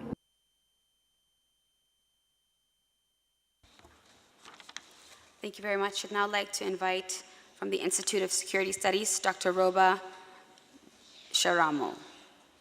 Thank you, co-chairs.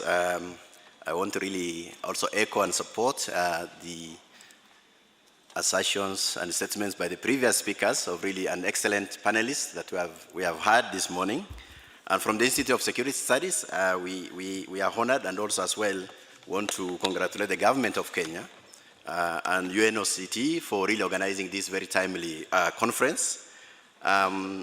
just a few quick things that I would like to really say. The Institute for Security Studies is one of the largest African think tanks with offices in Senegal, Pretoria, Addis, Nairobi. And we are looking at also opening up more offices in the Northern Africa so that we have more continental coverage. In terms of the place of the young people, I think the support that they need to be given, I think it's very clear from the different analyses that young people are both the victims, sometimes the perpetrators of this violence, and at the same time the agents of change. So I think it's really, really important for us to be looking at how do we support the young people who operate in very hostile environment. You will see that terrorism or instability, where there's instability or conflicts, or where governments structures are not very strong is where terrorism do thrive. But at the same time, you will also realize the young people tend to be the people will be used by different recruiters in some of these. So I think some of the things which I imagine, I think which we need to be looking at is that we need to be deepening social values and inculcate the social values of patriotism within the young people at different levels, from elementary school levels to even tertiary institutions. I think a lot of recruitments that we have seen of very elitist kind of terrorists, people are really learned. You can find biochemical engineers and mechanical engineers in some of the people are recruited in some of these networks. It's not that the usual bulk of what you consider maybe unemployed youth, but sometimes there are also these elitist ones. And we need to be looking at coming up with strategies that cater for different categories of youth that needs to be supported. It's also important, I think, that in the different interventions, that we also look at youths who are on borderland communities or in rural areas, who are not normally reached by, let's say, institutions which are based in capital cities, looking at how do we support youths who are on the periphery, and those who didn't actually even maybe go to school, but who have really taken up arms, because also flow of the small arms in the continent tends to be very pervasive. We need to be also looking at investing in communities, vulnerable families, a lot of families who are headed by single mothers, looking at families who have lost family members. I think looking at really investing in vulnerable families, and also looking at how do we involve youth more in research. Research, sometimes organizations do research without really involving youth. I think we need to develop critical frameworks that youth are also involved in terms of really doing research and also dissemination of the same. Elements around rehabilitation and reintegration is quite critical. I think a number of youths, I think I worked in Kenya before, in my previous life, youths who have gone, let's say, to Somalia, to Al-Shabaab, they just want some meaningful employment, which they don't find when they have crossed on the other side, and they get very frustrated. So I think we need to be looking at how do we provide meaningful employment, particularly to also university graduates and others, because it's not just people who have not learned to actually be recruited, but some are quite specialized. I think the innovative programs like internships, which are run by governments. I know the government of Kenya has initiated some internship program for universities graduates. It's important to really catch some of these and give them important interventions. I think it's also important to really do the issues of migration. Migration tends to be another cover under which some of these recruitments do take place. It's an area that needs to be looked at more critically, and as well looking at the issues of providing support to youth-led organizations in terms of grants. That grants are tailored to support institutions led by youth so that the resources are directed clearly to where they should be. So those are a few remarks I wanted to make, and I want to say this is an interesting regional conference, and I'm sure a lot of good things will come out of it. Thank you so much. Thank you very much. I'd now like to invite Morocco, Mr. Mohamed Belkaid, to please take the floor.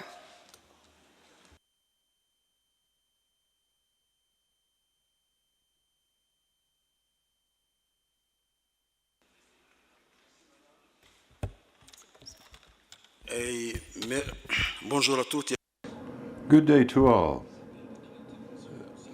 I have a statement that tries to make concrete everything that we've talked about. I mean, how do we immunize young people? How do we ensure the resilience of this group, this age group?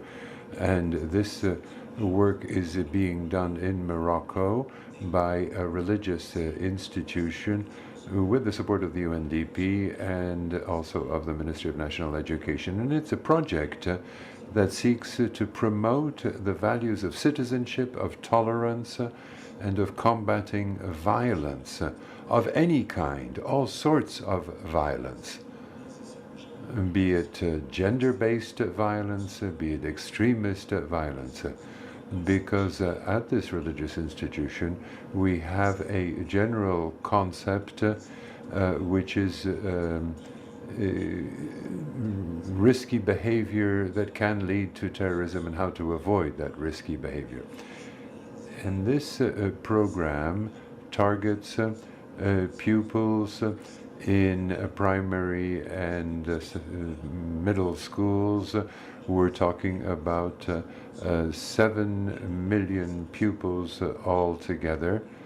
But for the time being, we target the middle schools and the secondary schools. There are, in fact, 3,000 such establishments in the country. And it's a 4-year program which seeks to train teachers who are providing formal education in their courses, but because in parallel to the formal education, there are also activities which are called Life at School. And here we seek to raise the awareness of pupils of the danger of risky behavior. There are a number of tools and media that are used with an educational methodology and an appropriate content that seeks to prevent violent extremism. In Morocco, Islamic education is provided in schools. We are a Muslim country, but there can also be the teaching of other religions. So pupils are exposed to Islamic teaching, and some teachers, when Islam is talked about, they have a specific kind of approach to that. But Islam in Arabic is a much broader concept than the very narrow approach that is adopted by some teachers. So we're trying to open this up to a more syncretistic kind of approach to the teaching of religions. So the project really seeks to achieve 3 objectives: to provide teachers with appropriate content and support and training. We started with a limited number of teachers who were selected by the National Ministry of Education, and they are becoming coordinators for further dissemination of these concepts to other teachers. And we have trained these teachers in a number of pedagogical disciplines and with appropriate materials. Among the disciplines in which we have trained them, there is a whole series of methodological approaches to counter radical discourse, not to destroy it, but to deconstruct radical discourse, in the sense that alternative messages are disseminated, are provided, with appropriate reading and interpretation of Quranic verses in order to make sure that they are interpreted in the manner in which they were meant to be interpreted. The pedagogical approach also includes a concentration on comparisons and understanding of differentiation. We've provided some guidebooks in order that the teachers subsequently be able to use what they have learned in a cascade way. I mean, just one person per establishment, per educational institution is not enough. So we train the coordinators, and then they train other teachers in cascade, and they can subsequently be in touch with the pupils. And that makes it possible to transmit to young people the values of citizenship, of living together, and of combating radicalization. When it comes to the methodology to make sure that the pupils really take this approach on board, there is assimilation as an approach in order that pupils be able to reflect about these issues themselves and become immunized. So there is the pedagogical dimension, but there's also the cognitive dimension, which is really the pillar of the know-how that we're trying to transmit. Teaching about tolerance of others with respect for human rights, preventing behavior that can be risky. And we've gone through 4 phases. The first is the training of these coordinators that I've already mentioned, then the training of other teachers by the coordinators who took advantage, who were trained by this religious institution I've mentioned. The third phase is the training of peer educators chosen from among the pupils, who then subsequently engage in constructive dialogue on a peer-to-peer basis to transmit the same values. So in this Life at School program, the tools I've mentioned are used. They're digital tools, and that speaks to young people. That's available in the Life at School program, and this is a very positive way, I believe, of preventing risky behavior. And so we've trained these people through the development of a video game. It's based on a cartoon, and the pupils themselves, these peer educators, identify the problems that are outstanding in the school, the middle or the secondary school, and that is a way of preventing the risky behavior. So there isn't a panacea, there isn't a recipe that we give the young people. No, we have them develop their own preventive mechanisms to avoid risky behavior. And they do this through the development of these video games and cartoons that I mentioned. So in each middle school and in each secondary school, it turns out that these preventive mechanisms are developed quite differently. And then they come together as a forum. They develop themselves risky behavior. They see how they can avoid it or prevent it.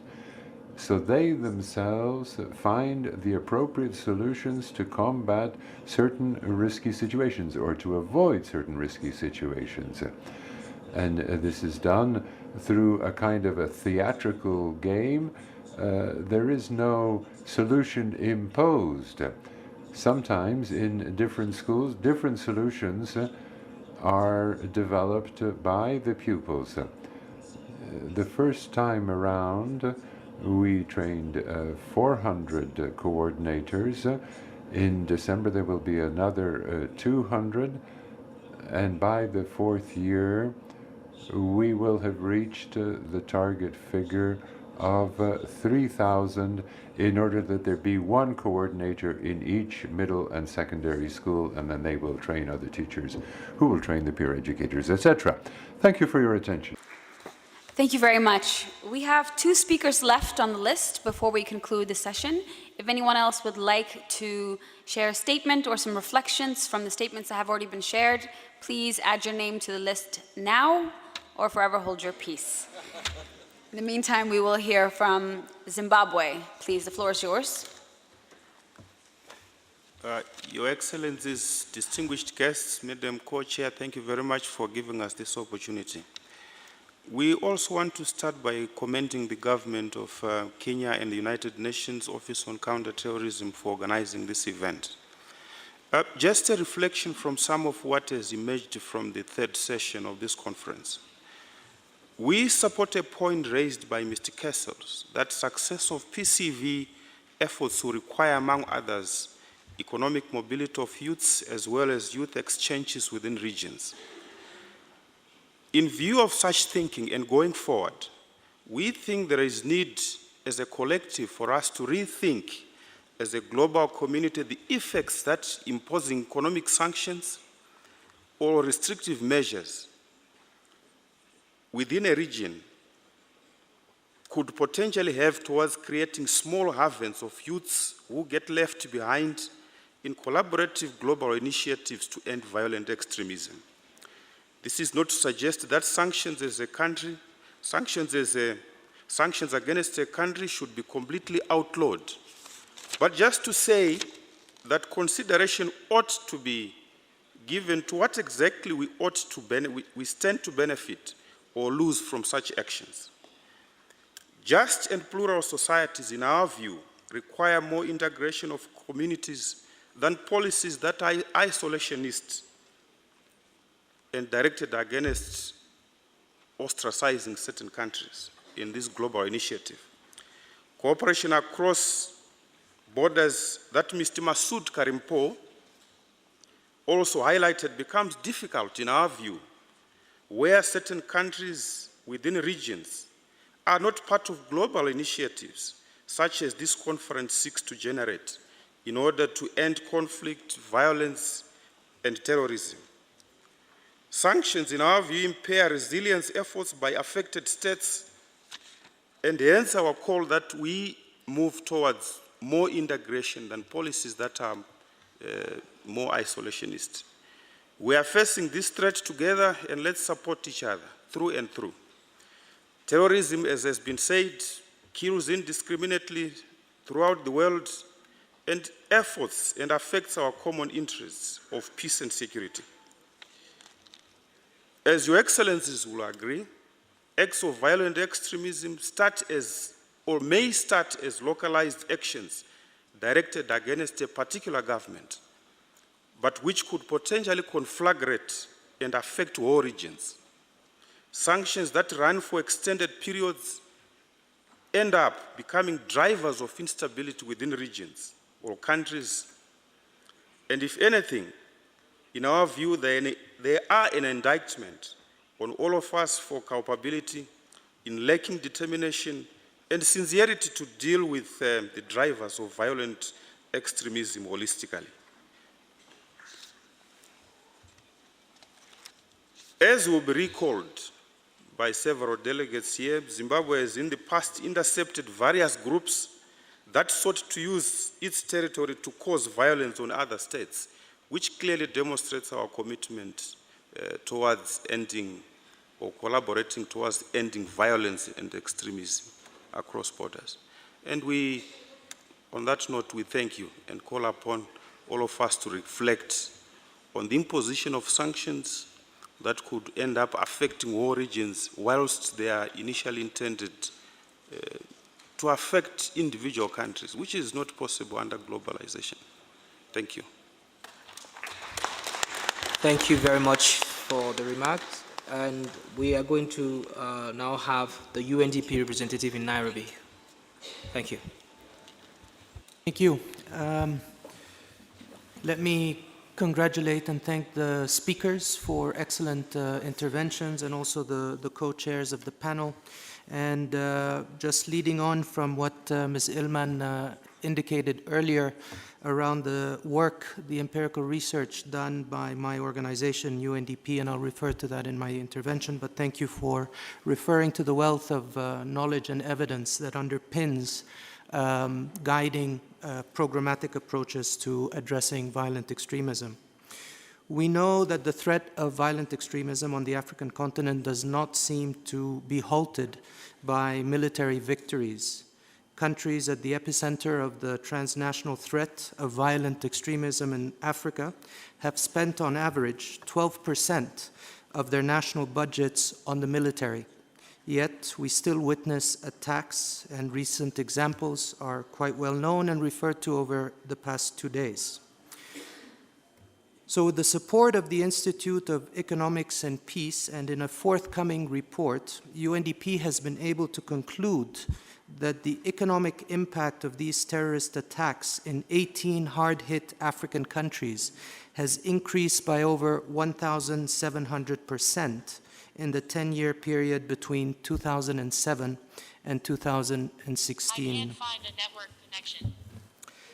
From an estimated $753 million in 2007 to about $14 billion in 2016. In reality, the figure is much more once estimates for GDP losses, lost informal economic activity, extra security spending, refugee and IDP costs are included in this calculation. The high costs of terrorism on the continent, we know, drains away budgets that can be invested in the achievement of the Sustainable Development Goals, which can address the root causes of marginalization. Here we see a cyclical movement that comes into play. Marginalization feeds into violent extremism, and consequently the effects of terrorism feed into increased marginalization. So a sustainable solution would be impossible if we do not break this cycle. Losses of development caused by terrorism have to be addressed through a developmental response. And many speakers today have really spoken to that. And this notion firmly underpins UNDP's theory of change in its programming to prevent violent extremism. The study that was referred to earlier, which was conducted in 2017, the report on the journey to extremism in Africa, sought to provide more clarity and nuance to the discussion on which specific development challenges should be addressed in PVE responses. So we looked for the answer in what we think are the most reliable target audience. We interviewed 573 individuals, mostly youth, that have formerly been associated with a violent extremist group operating in Africa. We asked both voluntary and forced recruits, who are largely young people, about their life histories, their personal perspectives on cultural, socio-economic, political, and religious issues, and the trigger factors in their radicalization processes, or those events that made them to decide to actually join a violent extremist group. Our findings spoke to our hypothesis that developmental challenges feeding into radicalization, into violent extremism, require developmental answers. For example, the accident of geography, or being born in a peripheral region or borderland in Africa, was visible in responses from a majority of ex-recruits. Also, 39% of the voluntary recruits enjoyed only about 5 to 10 years of secular education. Among the same group, we also found a lack of exposure to people of other religions and ethnicities. The most striking finding, however, that some of you who have read the report might recall, speaks directly to the development challenge addressed in SDG 16, on peace, justice, and strong institutions. 71% of ex-recruits, who were predominantly youth, point to government action as the tipping point in their radicalization processes. The killing of a family member or arrest of a friend is revealed as a prominent accelerator of recruitment. So this leaves us all with an enormous challenge in the governance domain. What can we do to prevent individuals in their processes of radicalization into violent extremism from experiencing injustice? How can we critically evaluate our security measures to undertake preventive measures? One good practice that we support as UNDP is to support integrated whole-of-society approaches to formulate national PVE policies that include governments, religious leaders, civil society organizations, youth-focused organizations, women's networks, academics, and security agencies, to mention but a few. And this was referred to by the distinguished delegate from Bangladesh.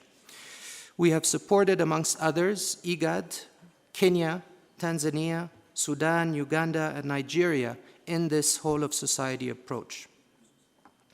In this, we harvest the first fruits of UNDP's development approach to PVE. And we have learned some valuable lessons around our whole-of-society approach, which is that this requires a real long-term and sustained investment, as was also mentioned by the distinguished delegate from the Netherlands. And thank you. Thank you very much. And we shall now move to the Democratic Republic of Congo. Thank you.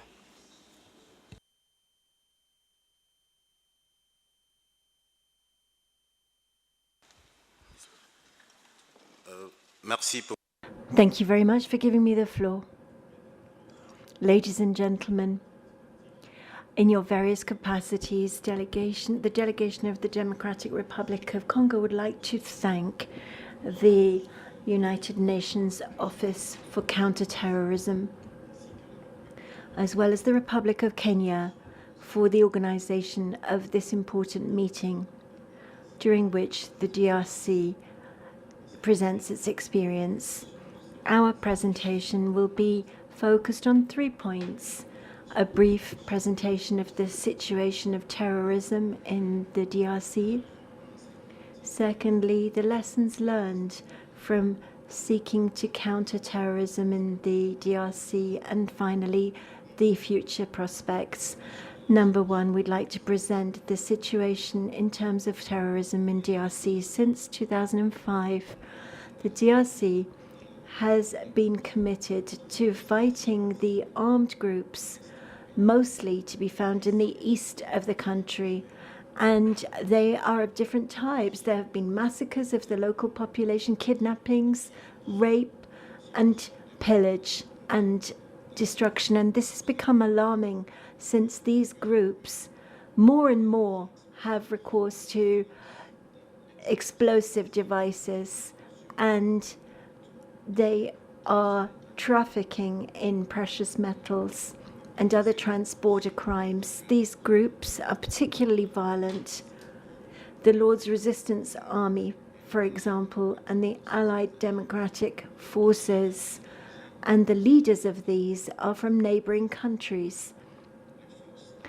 The defense and security forces of the DRC are seeking to combat them on the ground with the support of bilateral and multilateral partners, including the United Nations mission, MONUSCO, and the CRDC, as amongst others.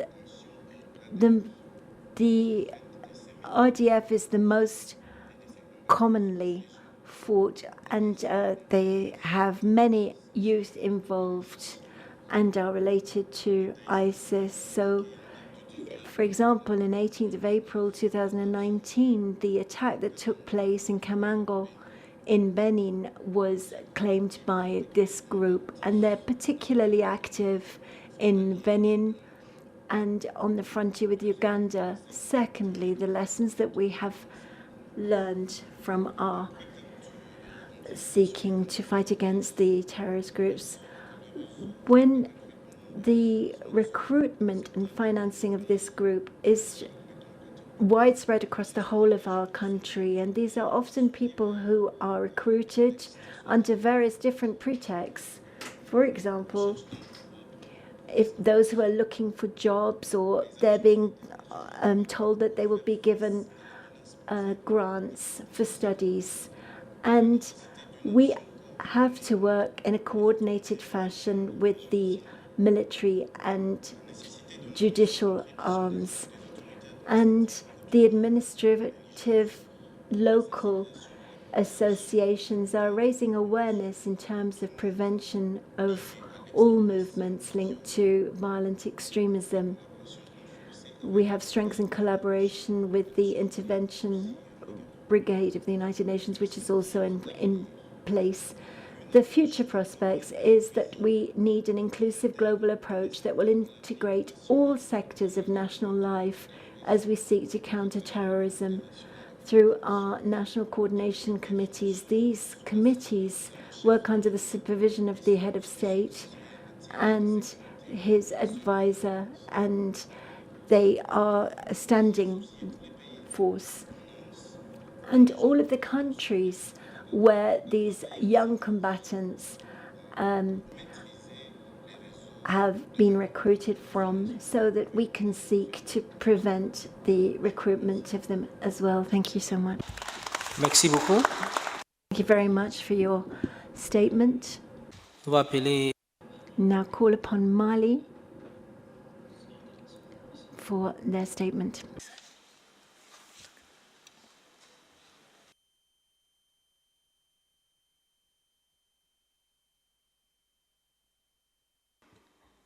If the speaker from Mali is not...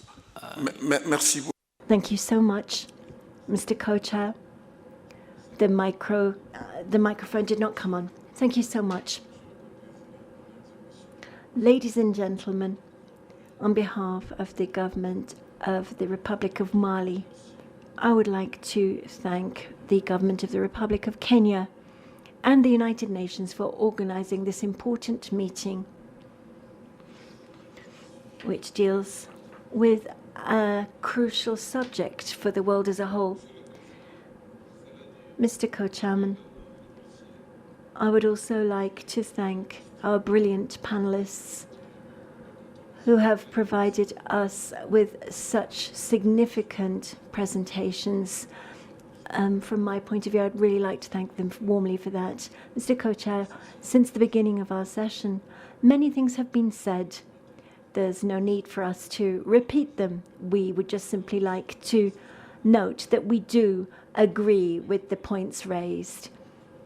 Mr. Co-Chairman, I would like to inform this august assembly, as you all know, that my country is dealing with terrorism and extremism over a number of years. And Madame Cissé has already spoken of the security situation in our region. I will not go back to that. However, I would like to state that in terms of our response to these tragic phenomena for my country and, of course, other countries, the government of Mali has adopted a national strategy for prevention of terrorism. And these strategies are based around 5 different pillars: protection, the response, social cohesion, amongst others. In terms of prevention, particular emphasis has been placed on the issue of youth. Youth, as many have said, should not be seen as a challenge. Instead, they are a useful pool of expertise for the whole of the continent in Africa. Mr. Co-Chair, we have a particular concern. Today, we speak about resilience amongst our youth. However, the question of financing of terrorism has not really been thoroughly examined. All of these young people who are recruited, it's through the resources that the terrorist groups have in order to work towards resilience and de-radicalization amongst the youth. We must be able to stem the flow of these financing for the terrorist groups, and it's an important, crucial point. I believe that this should be particularly highlighted. Another aspect I would like to highlight, Mr. Co-Chairman, we come from countries with very limited resources, and these resources are stretched by the investment that we are making in security and defense matters. So the general debate that we had today, investment in youth, capacity building for them, All of those aspects have been highlighted, and they are, of course, important. But if we're investing 22% of our national budget in defense and security, obviously this will have an effect on the resources available. We know that international cooperation is very important. Partnerships that we can develop with other countries is also highly important. This should go hand in hand with the national efforts that we're able to achieve the objectives we've set ourselves. Co-chair, our colleague from Burkina Faso, in the statement spoke about many schools that have had to shut down. These groups know exactly that this is going to be one of the effects that they will have. It's in schools that pupils find their education, and the terrorist groups take benefit from this, since the young people do not receive education and yet will be available for recruitment because they're not going to school. And with regard to education, there's one point that we have not heard raised, and that's the family environment, because the first school, of course, is what one receives in terms of education in one's family. How can we deal with the education that children are receiving and our strategies that we should put in place? This element should also be highlighted. And finally, Mr. Co-Chair, the issue of the culture of peace. We speak about it, but we need to have specific strategies, a culture of peace from youth onwards. Through adolescence, we believe that this is an important point and it should be taken into account. And finally, we would like to express our fervent wish that this conference will have specific outcomes, action that is vigorous, and which we would like to see in place so that we can have a world in which terrorism can no longer thrive. Thank you so much. Merci beaucoup. Thank you for that statement. We will now call upon Uganda. Thank you. Co-chairs, allow me join the rest of the people who have expressed their appreciation, and Uganda also, with my delegation, want to send our appreciation to the government of Kenya and the people of Kenya, together with the United Nations City Office, where they have made this a reality to come and discuss and talk about the challenges and the PCV conference. I'll begin with the historical perspective of the terror threats in Uganda and the attacks thereon. You recall in 1998, when there were simultaneous attacks in both Kenya and Tanzania, Uganda was also part of that team that was supposed to be attacked. But, however, the team that was supposed to do that, the organizers and people who were supposed to do that, they drowned in Lake Victoria. However, in 2010, Uganda also got attacked by the foreign-inspired terrorism perpetrators, where we lost a number of innocent souls and others went injured.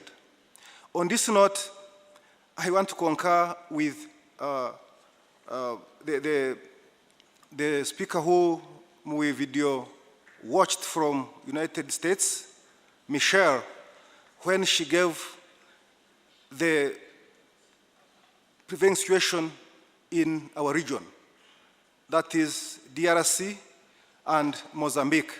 And on this note, I concur with the DRC delegation when they talk about these terror groups that are lingering in the region, especially the Allied Democratic Forces, ADF, which has now metamorphosed into what we call now MTM, that is causing a lot of mayhem in DRC and in other neighboring areas, of course, where they have not spared Uganda by carrying out simultaneous assassinations and attacks on different forms.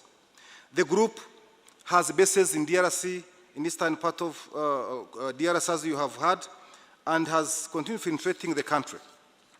However, Uganda government has managed the threat by training and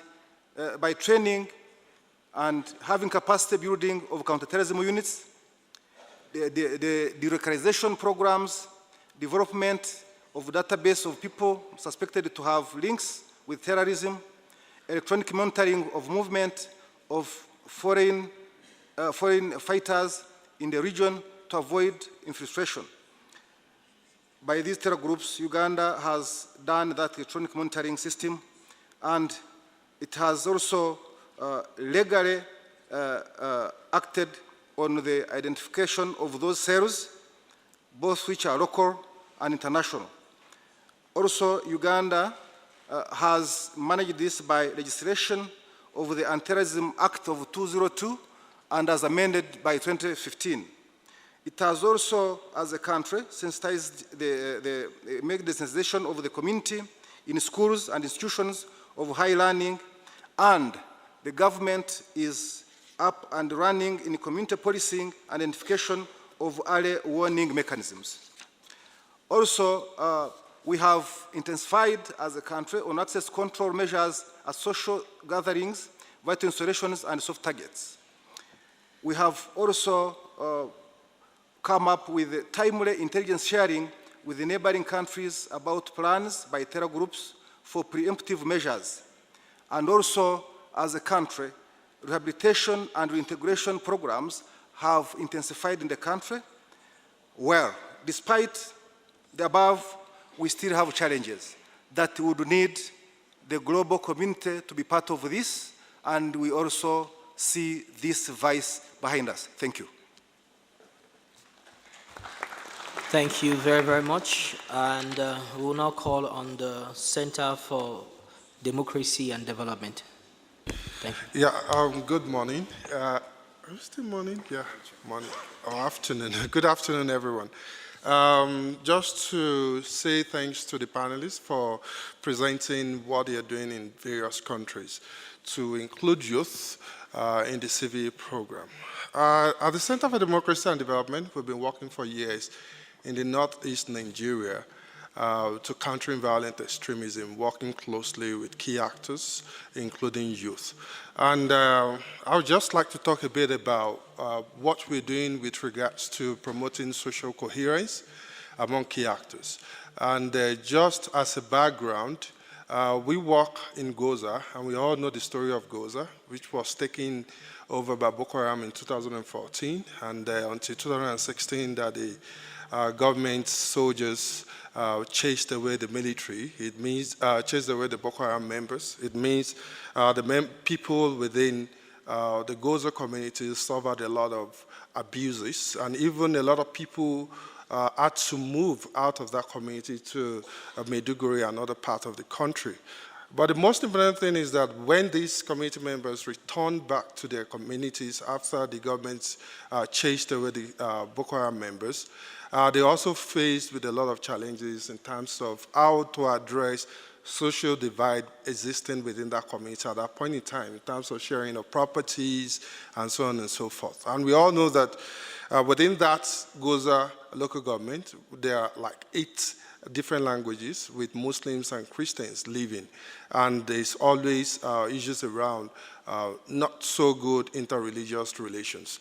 So we found it quite interesting for us to, before we start talking about countering violence extremism, we need to address the issue of social divide among different warring groups within that community. So what we've been doing in Goza is actually to engage youth. A lot of people have talked about creating safe space for youth to dialogue and have robust interactions about the challenges that they are facing. We created that safe space among youth where they come on quarterly basis, they come around to talk about the challenges. And we also complemented that with the interfaith group dialogue, where people from different religious backgrounds come together to talk about the challenges, and the youth are actually playing an active role.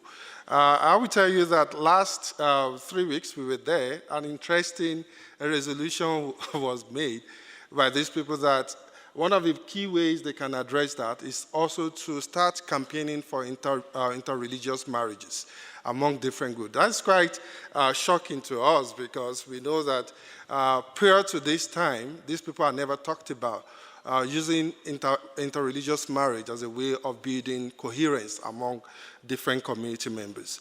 And we'll also be engaging them in footballing activities, sanitations, and one also key revolution was that the head of the Christian communities in that place said they will definitely start paying visits, which was never there before, to the Muslim communities, which would create an open impression that there is now coherence among different actors within that society, so that they will start speaking in one voice and taking collective actions in countering violent extremism in that society.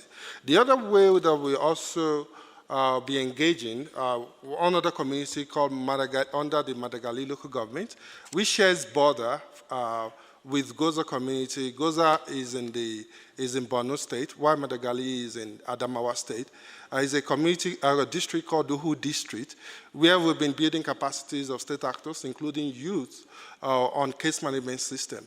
At the onset of our interventions, one of the speakers talked about the importance of research. We conducted the research to have a broad understanding of what justice means within the context of people, perception of people in addressing violent extremism in that part of the country.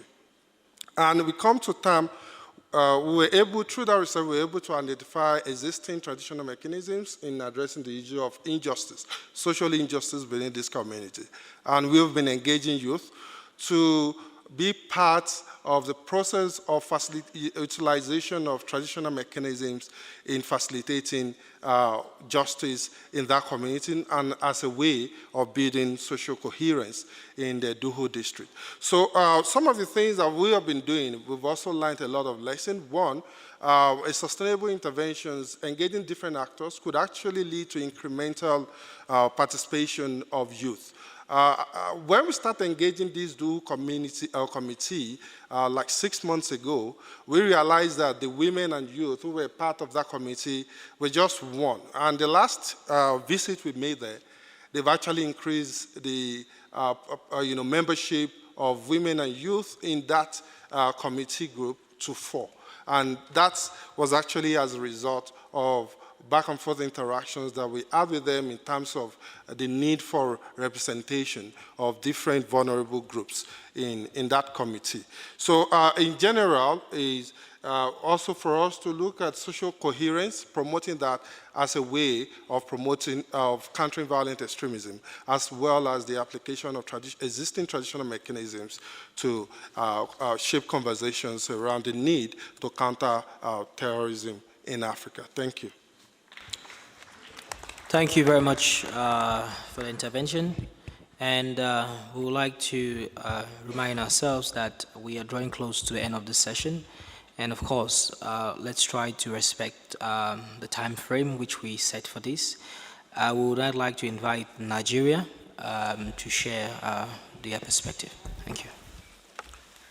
Mr. Chair, let me at the onset join other speakers in thanking the government of Kenya and the UN Office of Counter-Terrorism for organizing this important conference. Mr. Chair, statistics indicate that about 65% of Nigeria's population is below the age of 25. The vulnerability of youth to terrorist propaganda and the recruitment can be traced to a multitude of factors, including their perceptions of social or political marginalization, economic vulnerability, geographic proximity to terrorist group, and exposure to permissive social networks. This clearly means that interventions are urgently needed to help counter violent extremism and to create environments for all youths to become peaceful and productive adults. Therefore, there is need to encourage and provide the wherewithal for the youths to form advocacy groups and regularly connect them with local government authorities so that officials and young people may jointly take actions to improve communities. There is also need to facilitate connections to role models and support family dialogue on violent extremism. A key strategy to prevent youths from joining violent extremism movement is to reinforce positive social ties and connections to role models. Therefore, civil society can support families to talk to youths about resisting recruitment schemes, cultivate diverse youth groups, and connect all youths to elders, including religious and traditional leaders and other role models. Mr. Chair, Nigeria is helping the youths to achieve their ambitions, starting with increasing their access to financial and business services. Nigeria also signed the Not Too Young to Run bill, which reduced the age limit for running for elected office for the youths. To that end, Nigeria believes that active engagement of youths and communities in peace-building programs that facilitate interactions among individuals of disparate backgrounds, teach values of tolerance, and promote nonviolent conflict resolution have been effective in diminishing prejudice and mitigating the appeal of radical ideologies. In the same vein, solutions should include economic and social measures aimed at achieving growth and improving social conditions for young people who are the most vulnerable to the recruitment as foot soldiers of terrorism. In this regard, Nigeria is helping to promote inclusion by creating economic opportunities for youths by equipping them with skills needed to improve their social welfare. Nonetheless, there should be a strong regional cooperation to combat terrorism in Africa using global collective strength against the terrorist weaknesses. In leading the campaign against terrorism, African countries should forge new international cooperation and redefine the existing ones in terms suited to transnational challenges of the 21st century, as well as integrate the youths into mutually beneficial relationships that protect against the forces of disorder and violence. Ultimately, our collective efforts against terrorism should foster an African environment where young people live in dignity, free from fear and violence, in peaceful and prosperous societies. And I thank you all. Thank you very, very much. We'll now call on Search for Common Ground for the intervention. Thank you.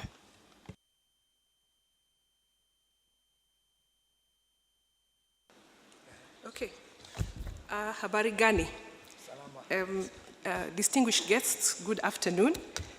Search for Common Ground recently conducted a research that sought to understand individuals at risk, and we got to deepen our understanding on influencers, networks, and the communication channels that are used by those individuals in Kenya and Tanzania. We are now engaging with the hard-to-reach individuals and using many approaches to get to the spaces where they had to reach engaging on a day-to-day basis. I want to talk about one particular program that we are running funded by the Department of State that is increasing knowledge on city legislation and increasing constructive engagement and dialogues between the communities and the criminal justice actors. And in this case, we are using the approach of the court user committees. What is standing out in the conversations that are coming from the communities is that justice is still very opaque and it is taking too long, and the communities are not very clear on the laws that have been set aside or set up to address violent extremism or to address terrorism. Also, the women are still very cautious at the presence of justice actors within the communities. The CUCs too, the court user committees too, are still very cautious at interacting with these communities at risk outside of the court process. They find it a risk and a challenge to go to those communities where they had to reach communities are.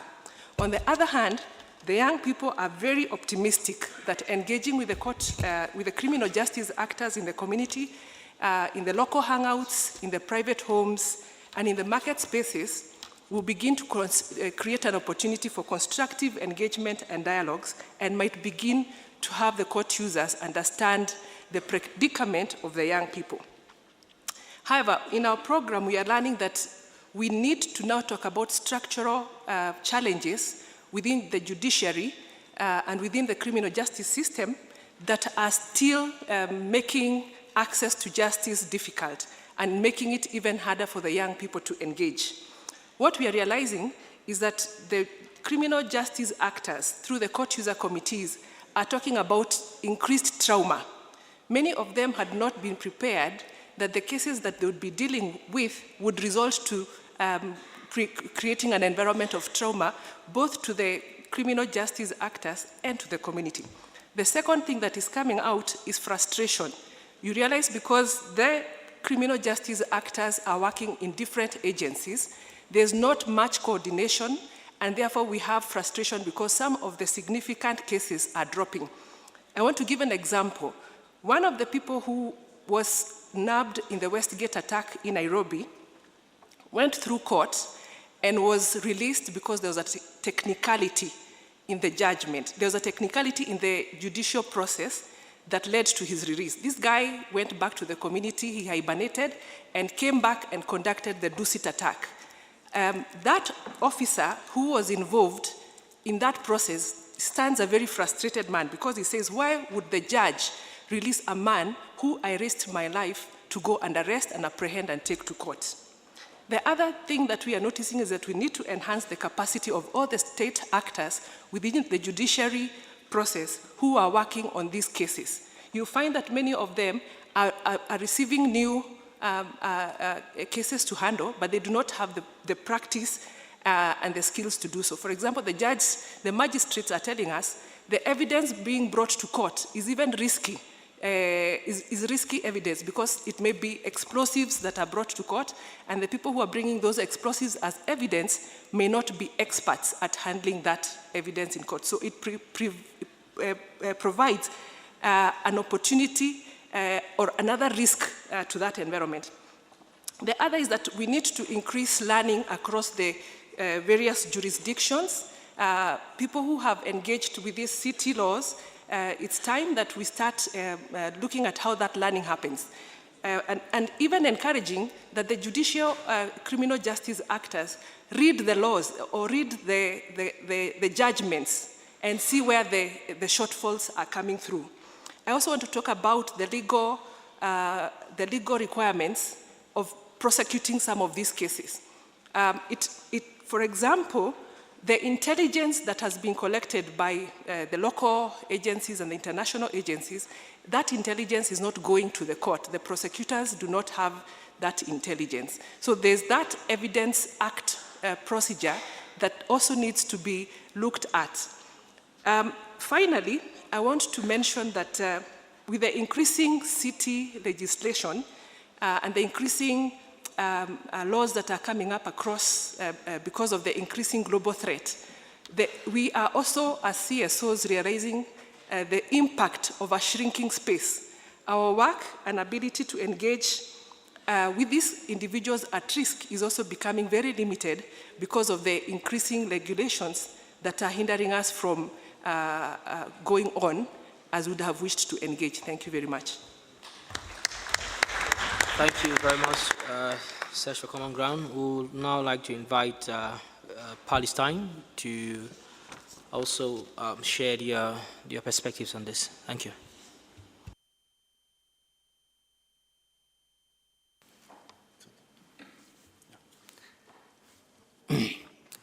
أولاً نشكر كينيا. Thank you. I would like to thank Kenya for hosting this conference. We also want to thank the United Nations, of course.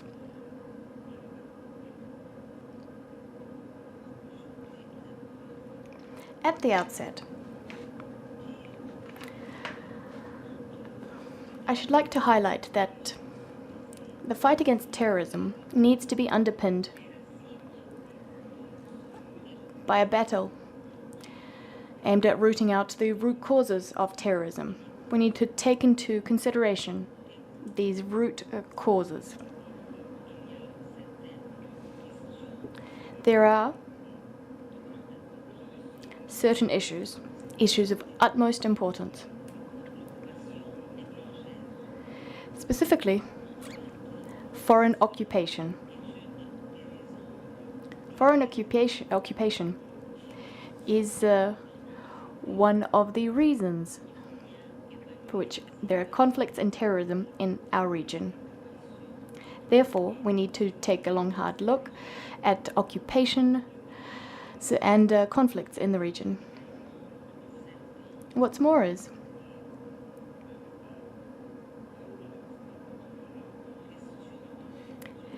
there are other political issues which threaten the situation in the region. Palestinian youth is well educated. Our young people are erudite. What I can also say is that the mass media, the internet, have made a substantial contribution to Palestinian youth.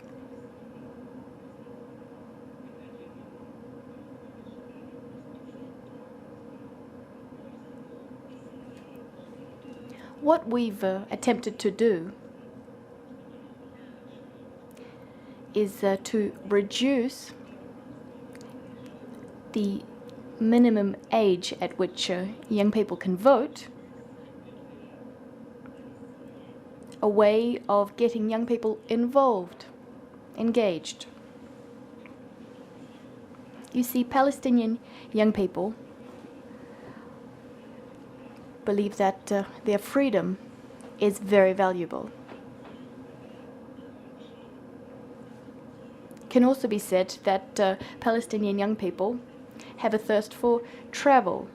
They're very motivated. They don't want to be hindered by borders and barriers of all sorts.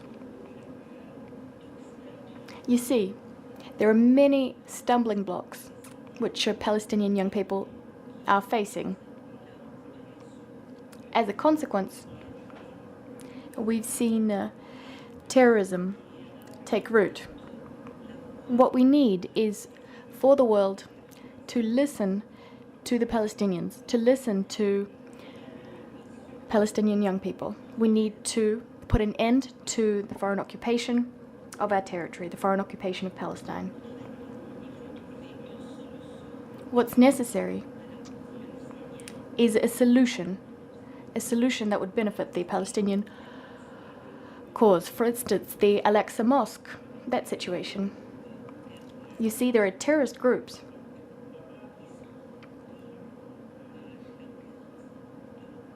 fueled, and their activities are fueled by the foreign occupation of Palestine. As you're well aware, there are many African countries which have been subjected to occupation, but they did eventually become independent nation states. Also, I must say that gold and oil, the gold and the oil beneath our soils, should belong to us, Africans, Palestinians. Moreover, we need to prioritize the young people in our respective countries. We need to get them involved with a view to stamping out terrorism and violent extremism.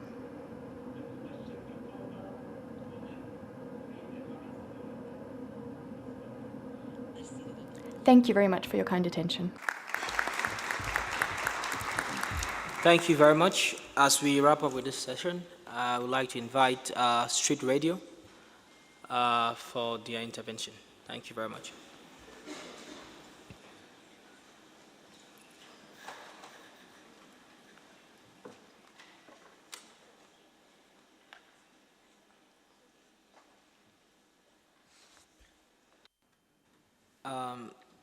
In that case, I think we have one person remaining. I think it's CSO.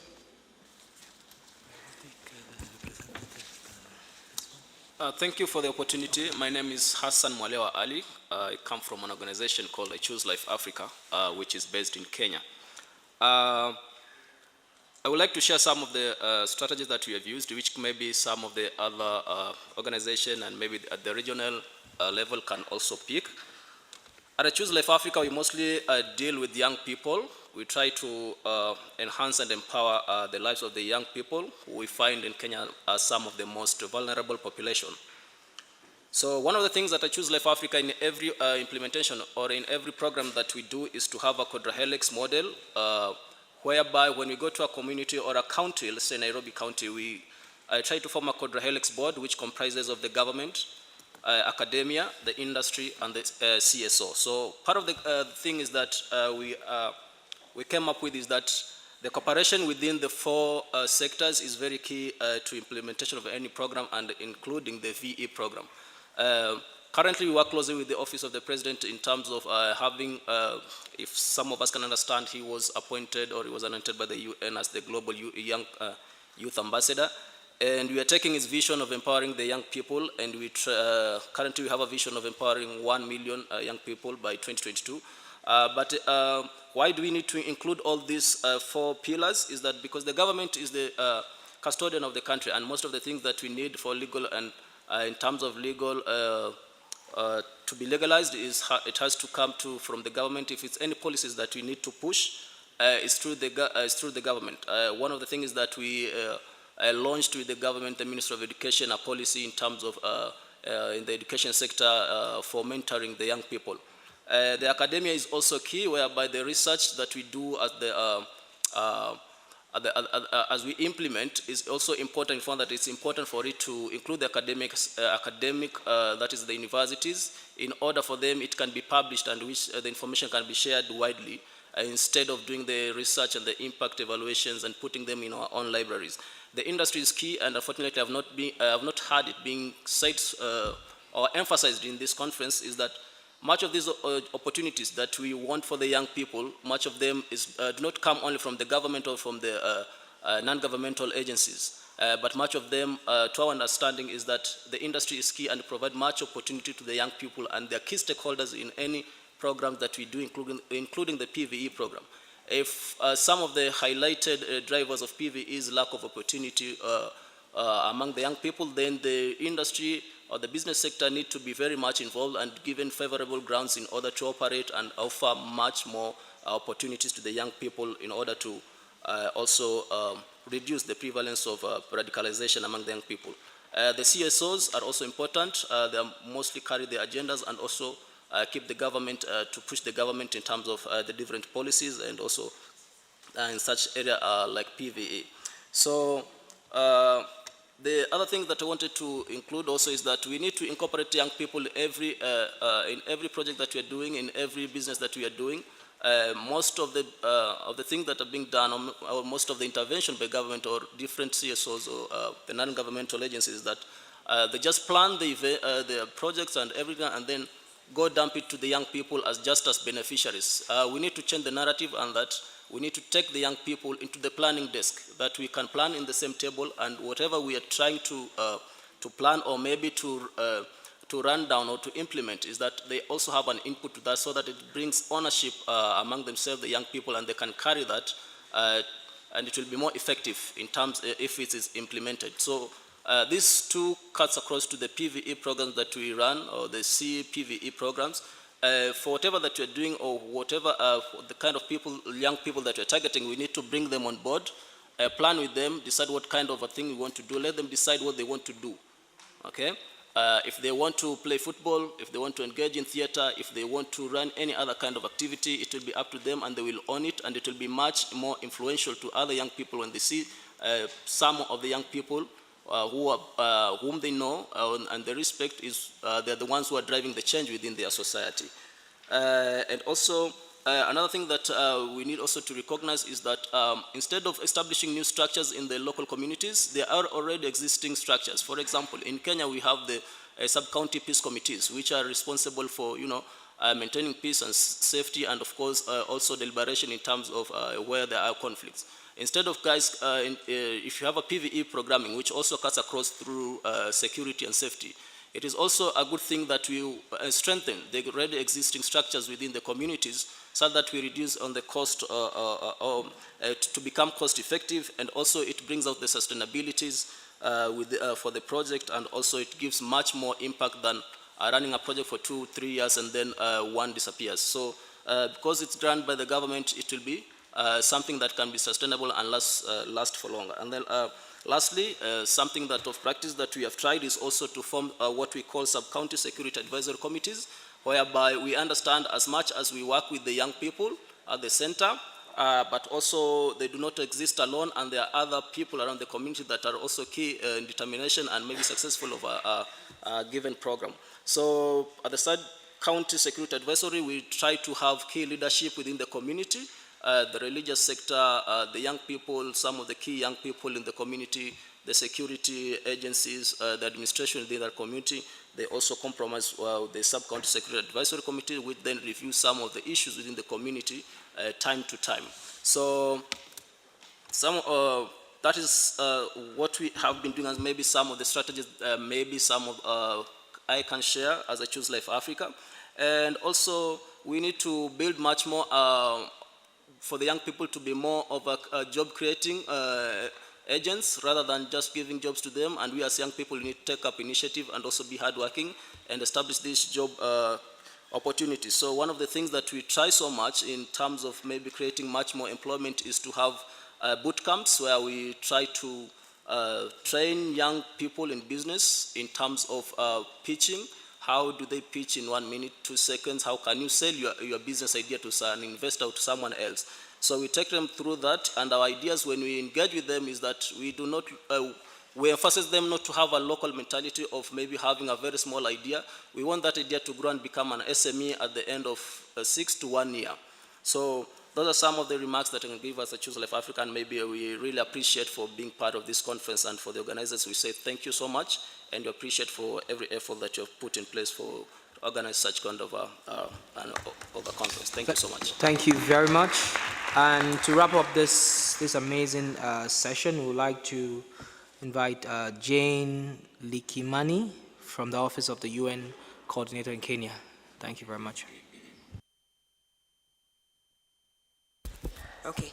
Good afternoon, everyone. Thank you very much for the opportunity. I work in the Office of the Resident Coordinator here in Kenya. And we've been working very closely with UNICEF and with World Bank on something called the Generation Unlimited Partnership Platform. It's something that keeps coming up a couple times in the conversations from people here, that the President of Kenya has been named as one of the leaders of the Generation Unlimited platform. And I also will make mention that one of the co-chairs here today is also a member of the board of this partnership platform. It's something which really looks at how we can engage young people in 3 different areas. One is ensuring that they're either in school, in training, or in employment stroke entrepreneurship, which would address many of the things that have come up here today. As it stands right now, Kenya is going to be one of the pilot countries that they'll be rolling out in, just to see how this will pick up, how governments can engage. And one of the key partners, as has just been mentioned by the previous speaker, is the private sector. And indeed, it hasn't seemed to come up too much in the conversation here today. But in order to be able to engage young people in employment, internships, keeping them in a place which is positive, which helps them to grow as individuals and see themselves as people who can influence their society positively, I think it's very critical that we engage the private sector. We're really close to the end of time, so I won't say too much more at this point, but I would encourage you to look up Generation Unlimited. It's got very many ways in which governments and private sector and the NGOs can engage. The whole point, as again somebody else mentioned, with the number of young people that this continent has, it's critically important that we capture them while they're still youth and channel their energy in ways that will be useful to them and to the future of our continent. Thank you very much. Thank you very, very much for closing the session with a very nice and strong remark, which brings most of the conversation we've had in the room today together. And I must say that on behalf of my co-chair, that these conversations have actually touched very key issues, and which focuses on recommitting on supporting young people, reaffirming support from the government, from international NGOs, from young people themselves to collaborate to ensure that young people are at the forefront of this process. And here the panelists have shared real-life examples of what they have been doing. And of course, we've heard also from the remarks which we've had of what is happening in countries and many amazing things. But I think on behalf of the young people that we are representing here today, I'm sure if we had 1,000 of them in this room, the one thing they would say is that we should walk the talk and not just talk and talk and talk.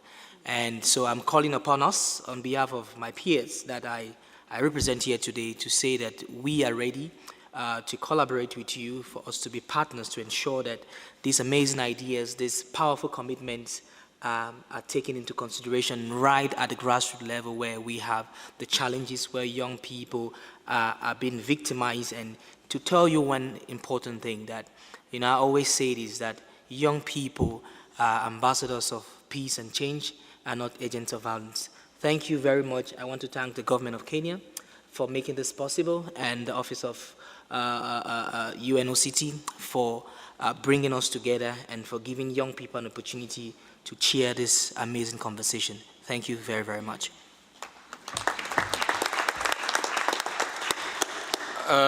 Distinguished delegates, just a point of information. We will now adjourn for lunch between 1 and 3 o'clock. It's an open lunch, so please take advantage of the dining facilities here at UNON. And then we will convene sharply here at 3 o'clock. So please, we have a very important session, the fourth session, which is in building new partnerships between African countries in regard to CT, counter-terrorism, prevention of violent extremism, based on the African Union peace and security architecture. So we will have a very distinguished panel, and it will be a very important panel in regard to the way forward in terms of building new partnerships, as I said, based on the AU peace and security architecture. So we'll be very much appreciative if you come here on time, fully participate, and then we will move straight from there in the afternoon to the final and most important session, which is the concluding session, where we will have the distinguished Cabinet Secretary of Interior of Kenya and the Under-Secretary General Voronkov conclude with the Chair's summary of this two-day conference. So we look forward to seeing you back here in full strength this afternoon at 3 o'clock sharp. Thank you very much indeed.